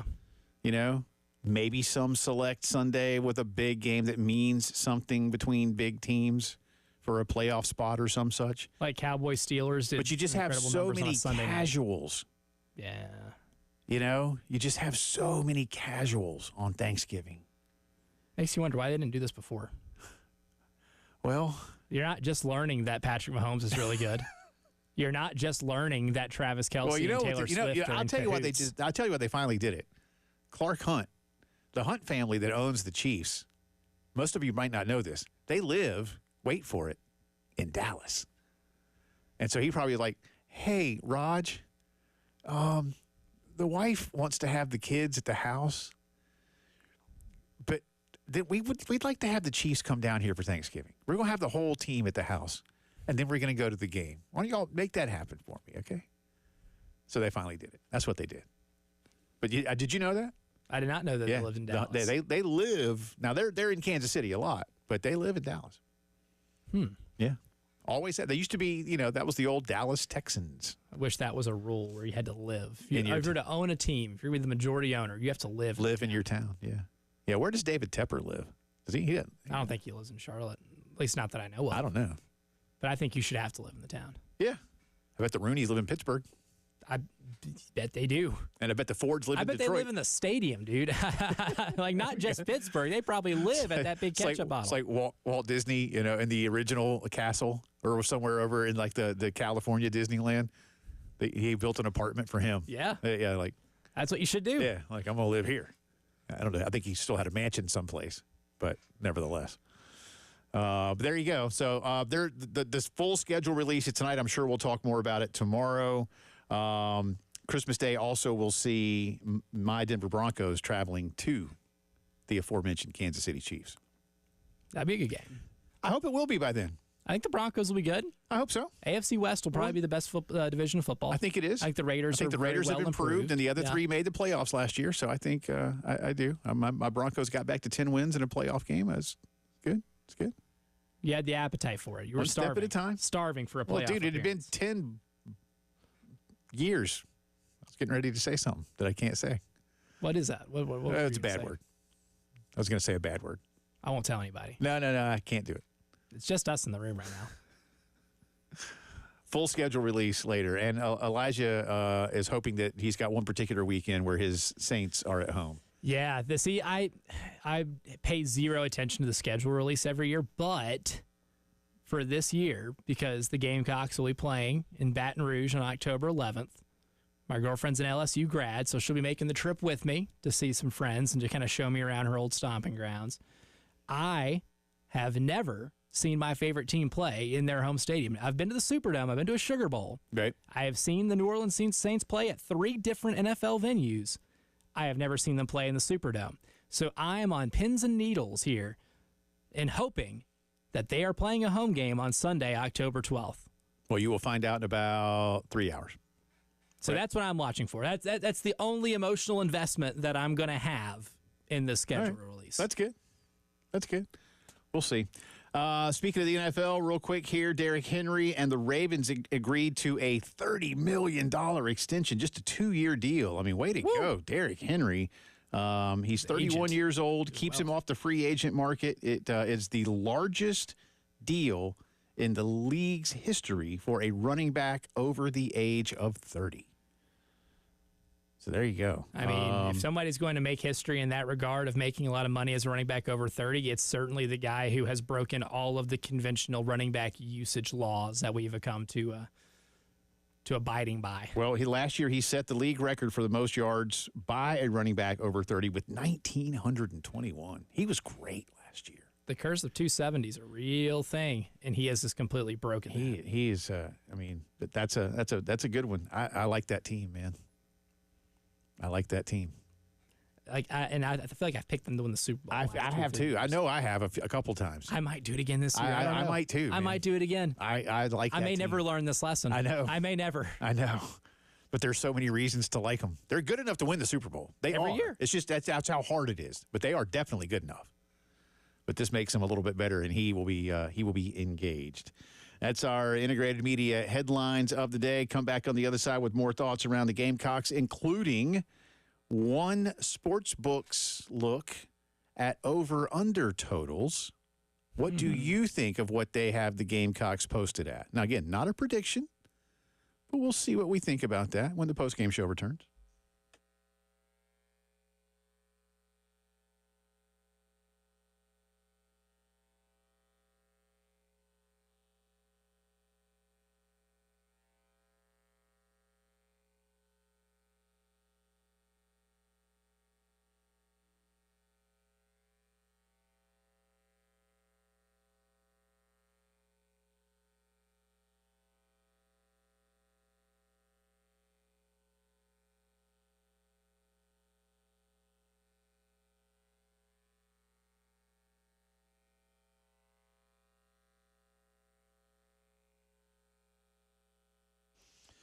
No better place than Palmetto Citizens Federal Credit Union for you to finance your next vehicle. Maybe you are getting that soon-to-be graduate in your life, something to set them off on their next journey, whether it's going off to college or maybe their first job. But, hey, you still need to finance that thing, right? Well, Palmetto Citizens offers the same low rates on all new to 21 models, many great options for older vehicles, especially if there's a newer driver in your life. Many plans come with no payments for up to 90 days. Plus, at Palmetto Citizens, they can finance over 100% of the retail or purchase price on new to 21 models. And they offer additional coverage and insurance options dealerships simply cannot beat. So, shop all around the Midlands or beyond for that next vehicle. Then stop into one of the 14 convenient locations or apply online at palmettocitizens.org and find out how much you can save when you finance your next vehicle through Palmetto Citizens. At Palmetto Citizens, you can achieve your potential.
Welcome back in. Postgame Show rolling on here on a Wednesday. Do want to remind you that tomorrow on the program, our buddy Aaron Fitt of D1 Baseball will join Elijah and me at 3:30.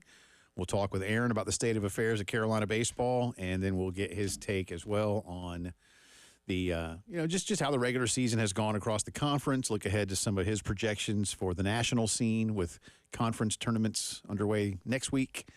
And then the NCAA tournament begins the following week. And I know it will be difficult. We'll follow it and discuss it. And I know for some of you, you'll be like, I don't want to talk about that. But we love college baseball around here, and even in those rare years where Carolina isn't a part of it, we'll be discussing it. Still fun to keep up. I love that tournament, man. It's awesome. It is. Games on during the day, all day. It's great. By the way, the rotation has been announced, I believe. I'll have to go back to that. Sorry. I know I don't see it right now. I thought it was. I'll find it in a second. Interesting thing. This just came down. Apparently today, Nick Saban was on the Paul Feinbaum program. And as many of you have heard, there has been a whisper that President Trump wants to start some form of presidential level commission on college sports.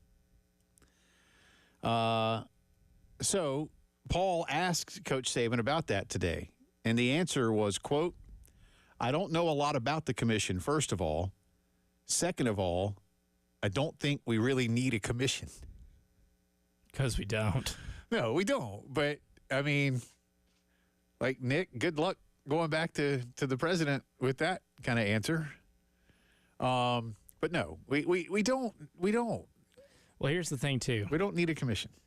It was very well reported that he had conversations with him about how to fix it, and he's trying to lobby to get it fixed. Right.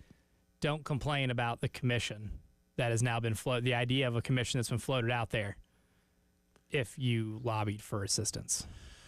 Look, for one thing, Hope he doesn't tear his Achilles backpedaling this hard. I know, right? We also heard about the potential of the president issuing some kind of executive order. Again, that's not gonna help. It's not gonna help because those are challengeable in court, and it's not law. It's not law. Presidents can't make law. That doesn't matter what kind of president you are. The president can't make a law. So anything that a president does like that is only going to be for show. It's time for leaders in Congress to get together and either come up with something, or it's time for the NCAA to move towards some form of collective bargaining. That's the number one answer. They be big boys and girls and clean up their own mess. Yeah, I mean, but having, and I don't care what party a president is. I don't care what you think of a president or whatever. I don't care. An executive order won't do any bit of good. None. Zero. None. Except for some attorneys who get paid to challenge it in court. They're hoping for that. And they'll love that. They'll love that. It's like Deloitte telling the ACC that 70% of booster deals would have been denied. I bet you every single attorney that has been working in these type of cases, their ears perked up to the point where they almost got detached from the sides of their heads. That was eye-opening, wasn't it? Mm-hmm. 70%. Now, that's based on the parameters that the NCAA has tried to create. Right? Yep. Yeah. And look, Nick Saban's not wrong. I just wish that more people like Nick Saban would take a look at why we're here. Mm-hmm. And learn from why we got to where we are. Yeah, and one of the things, too, is just the lack of inclusion of player voices. You and I were talking about that earlier. I don't understand why. I mean, why aren't we including players? And some former players too, but I don't want players. I don't want a former player who's my age. Someone who's in touch with this landscape. Yeah, I want somebody like your age. Elijah's 30. I want somebody like around Elijah's age, and then I want some current players because I feel like a lot of players that are, former players that are around my age are just going to be like, well, dang, I never had it this good. You guys should. I don't want to hear that. Not going to work that way. Yeah, you might not be wrong, which is why when doesn't help. That name, like the names that were kind of floated out there for this potential commission, one of them was a famous Texas Tech booster who did play for Texas Tech. Yep. I put play in air quotes. I'm not sure how much he actually was on the field, but ended up making a lot of money, and he's the reason Texas Tech is swimming in cash to be able to give to players. He's now become their board chair, man. Yeah. And I don't think he's 40 yet. And I would see, like, in comment sections, which I know the worst place to look for analysis because we all know that's where the real experts lie. But someone was like, well, no, there is a player in there. It's, I forget the guy's. His last name's Campbell. Cody Campbell. Yeah, Cody Campbell, yes. I have a cousin with that same name. Not the same guy. Can't confirm. But So if you got a billionaire cousin, what are you doing here? Oh, I'd been calling him a long time ago. Right. But Cody Campbell played, and it's like he wasn't known as a player. Right. What has his prominent role been in college athletics since he stopped playing? Yeah. Booster. Yeah. Booster. He will be acting within the best interest of boosters. Yeah. That's how that works, right? You need somebody who would be And in the best acting interest and of Texas Tech. Yeah, and negotiating within the best interest of the players, because the neglect of the players' best interest is how we got to this point right now, because you fought against that for so many years. Well, I'm tired of what I see and perceive as, again, just treating them like 5-year-olds in a lot of ways. Like, we'll handle it. Y'all don't need to worry about it. And I keep saying they're adults. Young adults, yes. And at times immature young adults. Weren't we all? But adults, nonetheless, by the letter of the law. Mm-hmm. They should have a say. A greater say than they currently do. Because right now it's like, what do y'all think? Yeah, we want more money. All right, thank you. Great talk. Yeah. It's like, what would I do with my 5-year-old? You want more candy or less candy? More. Good answer. Appreciate you. All right, thanks for your input. Yeah. Of course. But how about? Well, what about if we did some of these other things too? And how could this look? And how could we measure it out? And they might actually give you a thoughtful answer. That's where you get give and take too. Yeah. That's where compromise gets reached, and that's where deals are reached. But interesting. I'd like to hear more of this. I don't know a lot about the commission, first of all. Second of all, I don't think we really need a commission. Direct quote from Nick Saban on the potential of him serving on a presidential level commission on college football or just college sports in general. I don't know which, but that's interesting. We don't. I'll say again. It's unnecessary. We don't. We have too many committees. Listen, let's find a way to either get more quality contract laws or just contracts, period, written that people, are held to, or just like we see with coaching things that have punitive measures written in if they're broken, or if you move on. This isn't hard. We're making this so much harder than we need to. The whole thing. I mean, like when you look about how we got here. Look, we mentioned when we were talking this morning about when the Ed O'Bannon case went to court. Yeah, you could have easily settled right there and said, "Hey, we're going to have an agreement where we give you X percentage of revenue." And at that time, public perception isn't what it is now in terms of knowing what players could make in a market, because there was no market yet. There was no market for any of this. But you could have stopped there from becoming one, and especially in a lawless nature that we kind of have with the current landscape, you could have established, hey, the players can get money through the TV revenue, and they'll get X amount. And you could have settled that right there, and I don't think you ever get any other lawsuits. No. Because then you're not violating antitrust law. You're still providing them with money for services, and it's coming from a fixed from one specific location.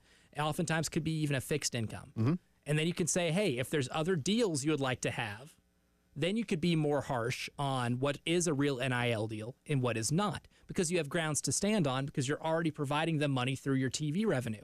That could have been that line of thinking right there could have solved this back in 2011? Yeah. When that case was filed? Yeah. You could have had this solved in 2011, and you never would have opened up the Pandora's box that is modern college athletics. Well, and like you and I were talking about, I think we said before, not only did they, look, doing nothing, just sitting there and kind of watching it happen would have been one thing. But what they did, in other words, fighting it as hard as they did to keep an antiquated system, is even worse.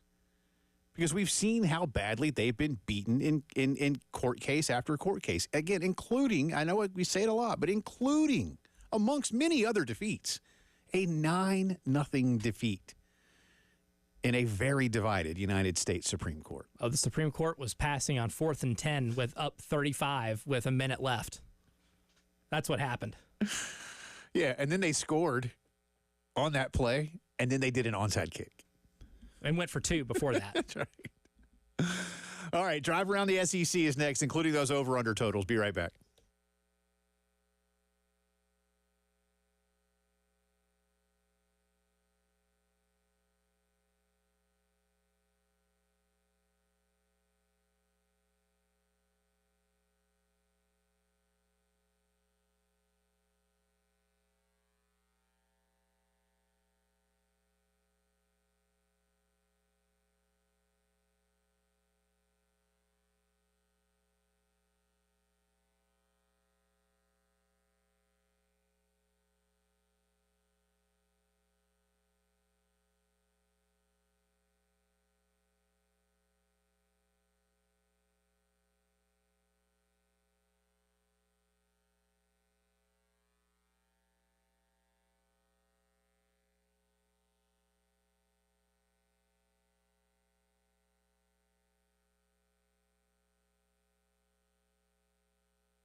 From the Wetzel's Automotive Traffic Studios, I'm Elijah Campbell with many accidents to get to you, so let's get right to it. Starting with a disabled vehicle, it's got the right lane blocked on I-20 eastbound after I-26 exit 64.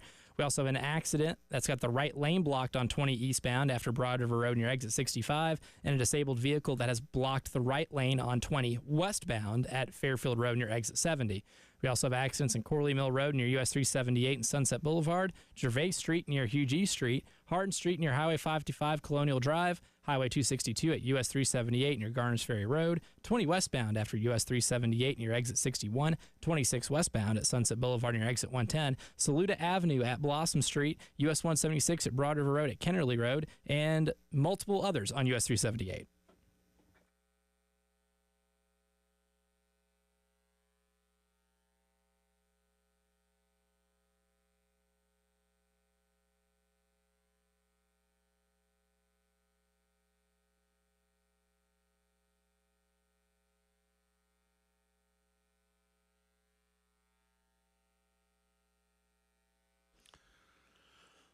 It is drive around the SEC time. It's also apparently drive around and away from 378 time. Yeah, that's got to be a record for most locations I have.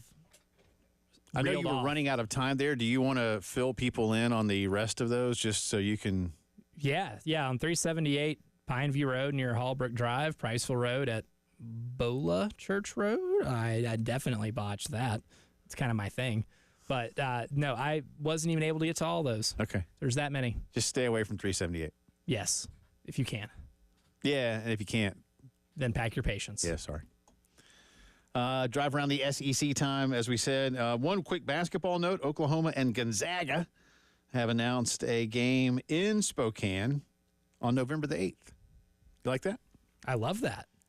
Are we in November 8th? I assume that's going to be at the Kennel, or is it going to be at the No, it's arena? at the Spokane Arena. I guess it's bigger. Play at the Kennel, you cowards. It's bigger, right?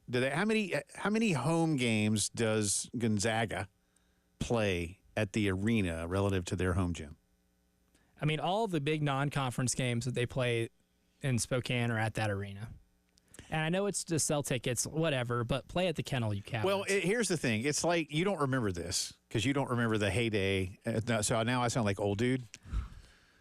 But you don't remember the heyday of the Big East when, like, you would have thought Georgetown's home games were the old Capitol Center because their gym on campus holds like 1,500.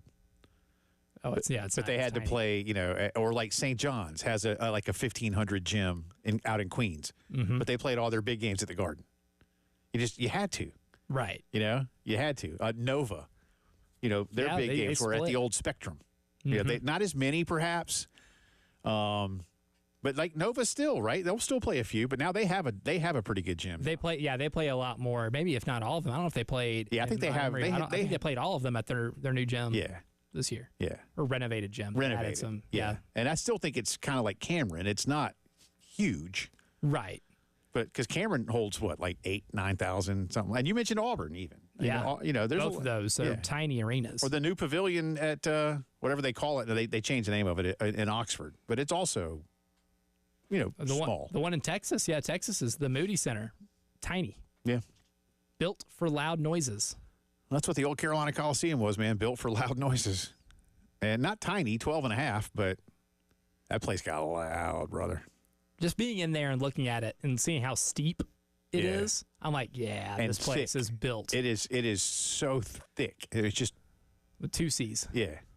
Thicker than a bowl of oatmeal. All right. The Circa, big resort in Vegas. The Circa. The Soleil? Nope, not the Circa du Soleil, just the Circa. Just checking. The Circa Resort Sportsbook has put out its over-under totals on Southeastern Conference football wins. You want me to start at the bottom and go up? You want me to That's start the best at the way to top? do it. All right. And I'll read, and then you just give me. I'm not going to hold you to this. I'm not even going to look at the schedule. We're just going on vibes. Yeah, I'm not going to hold you to this. All right. Mississippi State 3.5. Over. Kentucky 4.5. Over. Vanderbilt 5.5. Under. Arkansas 5.5. Over. Yeah. I'm a believer. I think they're going to win 7 or 8. I believe in the quarterback at least. They're going. I think they're going to win 7 or 8 games. I've been doing my early season studying of SEC quarterbacks, and I'm not done with the findings. So I won't discuss all of them. But I'll tell you right now, Taylon Green's better than you remember from last year. I think they're going to be. He's all right. good. Oklahoma 7. Interesting. No hook on this one. Push. Okay. I think Oklahoma's going to win 8. I'm not buying. Or more. I like Mateer. I like what they're trying to do on offense. Oklahoma can't afford to do too much more piddling around, as my grandma would have said. I'm not buying Brent Venables as a head coach. Fair. That's my holdup. Fair. And they have a tough schedule too. They tough do. Sledding. They do. They got to come here. They do. Speaking of which, South Carolina 7.5. Over. Where would we draw this line otherwise? I think 7.5 is perfect. I do too. A lot of traps on this schedule. Listen. And a lot of unknowns. Alabama and Ole Miss. Yeah. Unknown. Clemson comes here and they're better than last year. You go to LSU and they're better than last year and they beat you. Oklahoma comes here, but I think they'll be better. They'll be better. Still got to come here. Yeah. You go to Missouri. You go to A&M. Missouri's interesting. I don't think they're better. Yeah, they're Missouri's not better. Yeah, I think they're interesting. But playing Eli is difficult. I do think A&M is going to be a little bit better. They'll be better. I like their quarterback. And you got to go too. there. Yeah, and you go to their place. Yeah, 7.5. But I'll take the over. I mean, but going 9-3 again is going to be real hard, man. That's tough. It's going to be real hard. That's very tough. But it should be. Again, it's the hard that makes it great. That's right. But I'm here for that. But yeah, I'll take over. But it might be a slight over. Missouri, 7.5. Under. Florida, 7.5. Under. I like Florida. I like Florida. I don't love that schedule. I'll take the over. Yeah, they go to Miami. It's going to be tough. Where's the Tennessee game? Tennessee game's in Florida. They'll win that one. They'll win that one because Tennessee does not win in Gainesville. They simply do not. I was 8 years old the last time they did. Wow. I'm not 8 years old anymore. No, you're not. Far from it. Texas A&M, 8. Come on. Push. Yes. Yeah, Yes. Say, come on. I mean, That's too easy. I shouldn't have to think about that one. Give me. I mean, what's the number on for me to bet on that? That might actually make me bet. See, that's the thing. If you're a sports book, making Texas A&M at 8 is a fool's errand. Yeah, but I think it's also like the perfect, watch this. Because it's going to be a push. Yeah. And you're just going to give everybody their money back. That's it. Auburn, 8. Under. Yeah, without seeing the schedule, that feels right. But I'm not a Jackson Arnold believer. yeah, I'm not sure I am. I'm not a Hugh Freeze believer either. Tennessee, 8.5. Under. Ooh. They'll win 8 games. 8 games? Yep. Okay. Mississippi, 8.5.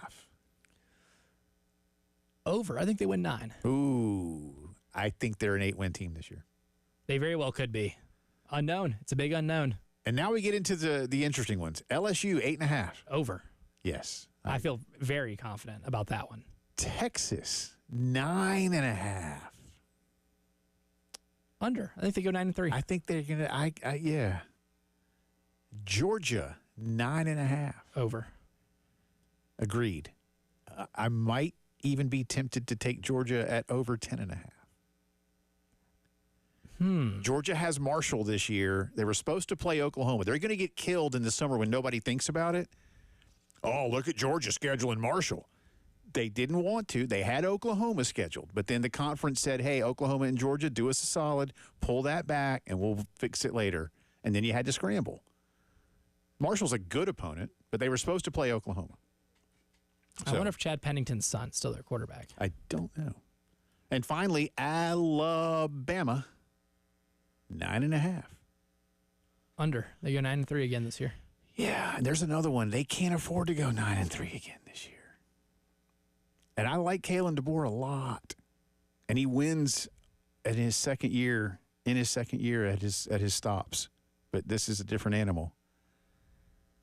I think Georgia wins the conference again. My biggest issue with Kalen DeBoer at Alabama, and this was my biggest issue with him at Washington, they played down to their opponents a lot. They played with their food a lot. Yeah. I don't know if you remember the 23 Washington season where they won the Pac-12 and ended up going to the national title game. They played their worst games against their worst opponents. That Arizona State team was comically bad. That was year one of Kenny Dillingham, and he was building that thing from ashes. Not even the studs, ashes, because the house burned down. Right. And it was a 10-7 game. Yeah. And you saw this past year. Yeah. They peed down their leg against Vanderbilt. And Oklahoma. And they wet the entire bed against Oklahoma. They did. I think that's a troubling trend with Kalen DeBoer coach teams. That's a great point, man. That's a great point. And there'll be those traps this year. One of them may or may not be here at Williams-Brice. Yeah. Well, Carolina wants that one back, man. You know they do. Yes. You know they do. No doubt. That's our drive around the SEC, brought to you by Herndon Chevy. Jay versus the internet on the other side. There's a bear poop in the woods. Let's do it.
In Toronto.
Welcome back in. Final few minutes of the postgame show here on this Wednesday. Tomorrow on the program in the first hour, our buddy Aaron Fitt, D1Baseball.com, will join Elijah and me. It's state of affairs of Gamecock baseball. Aaron's take on that from a national perspective.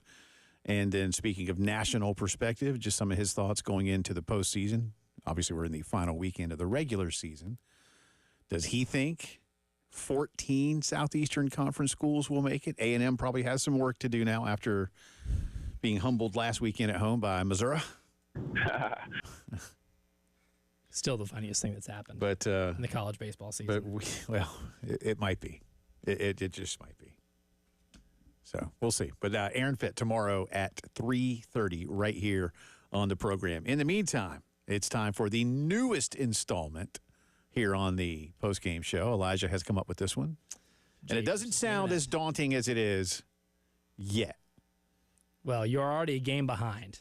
If you were to review yesterday. But again, it's called Jay versus the Internet. Where we have a Twitter poll every day at 107.5 The Game. Yep. This will be an everyday thing. Yep. Where we'll give you 3 games or prop bets against the spread, or if it's a prop bet, the prop bet.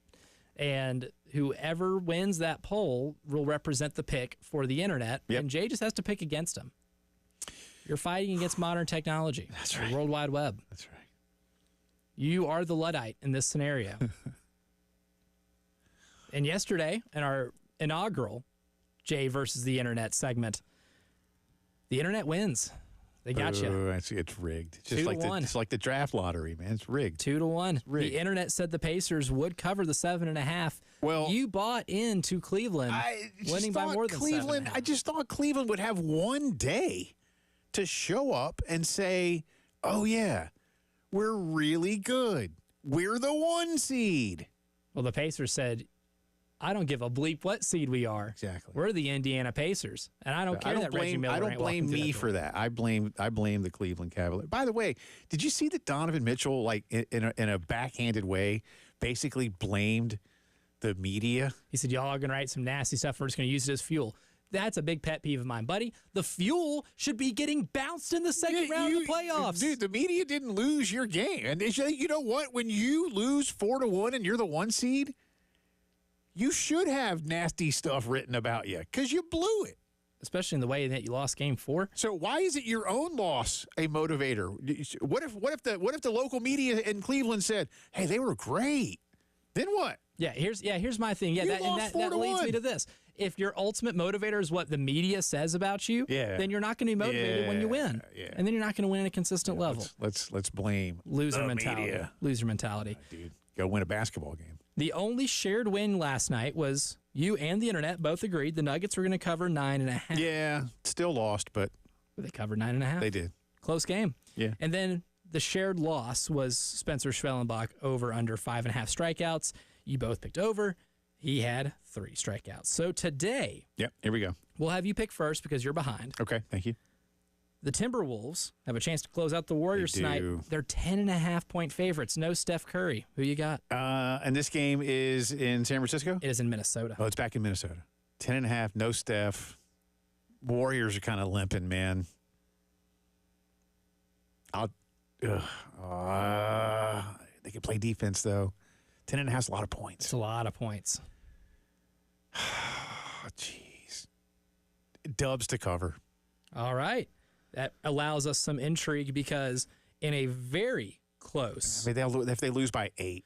in a very close call, Timberwolves, the Internet's pick, 54% to 46. Okay. Celtics, Knicks. Knicks have a chance to close this thing out in the Garden in Boston, but the Celtics minus 4.5 tonight. They are the favorites despite no Jason Tatum. But they're good enough, right? But I think so. Knicks plus the points. You are in agreement with the Internet, and this is a runaway in agreement with the Internet because the Internet, our Twitter poll, 81% say the Knicks cover. Yeah, I just think Knicks plus the points. And then, finally, we'll keep it with the Braves. Oh. Matt Olson, over under 1.5 hits, runs, and RBI. So not each, just Not combined. Each, combined. Ooh, there's a lefty pitcher tonight, though. Ironically enough, the lefty pitcher has a higher opponent OPS versus lefties than he does righties. So he just needs to have some combo of one hit and one RBI or one run scored to make it 2. Give me the over. The over it is. So very similar to last Because night. you know what? Just make it easy and hit a home run. There you go. And that covers your bases that's right there. everything. Yeah. No pun intended. Yeah. Let's do But that. the internet in agreement, 63% say over. So you are both in agreement with the over on Matt Olson, the Knicks to cover the 4.5 against the Celtics. But the big game of the night then, as it pertains to this competition, you have the Warriors covering 10.5. Twitter has Timberwolves. I mean, even covering minus 10.5. Steph, giving the Warriors 10.5 the way they defend, that's a lot of points, man. That's a lot of points, especially in a do-or-die game. Yeah. But what if Draymond Green gets kicked out in the second quarter? Real possibility. Well, then I lose. If ifs and thans are pots and pans, the world would be a kitchen. Good stuff today. I mean, we got quotes all over the place. Thanks to Jack Veltri for joining us, all of you for being a part of it. Aaron Fitt tomorrow. See y'all.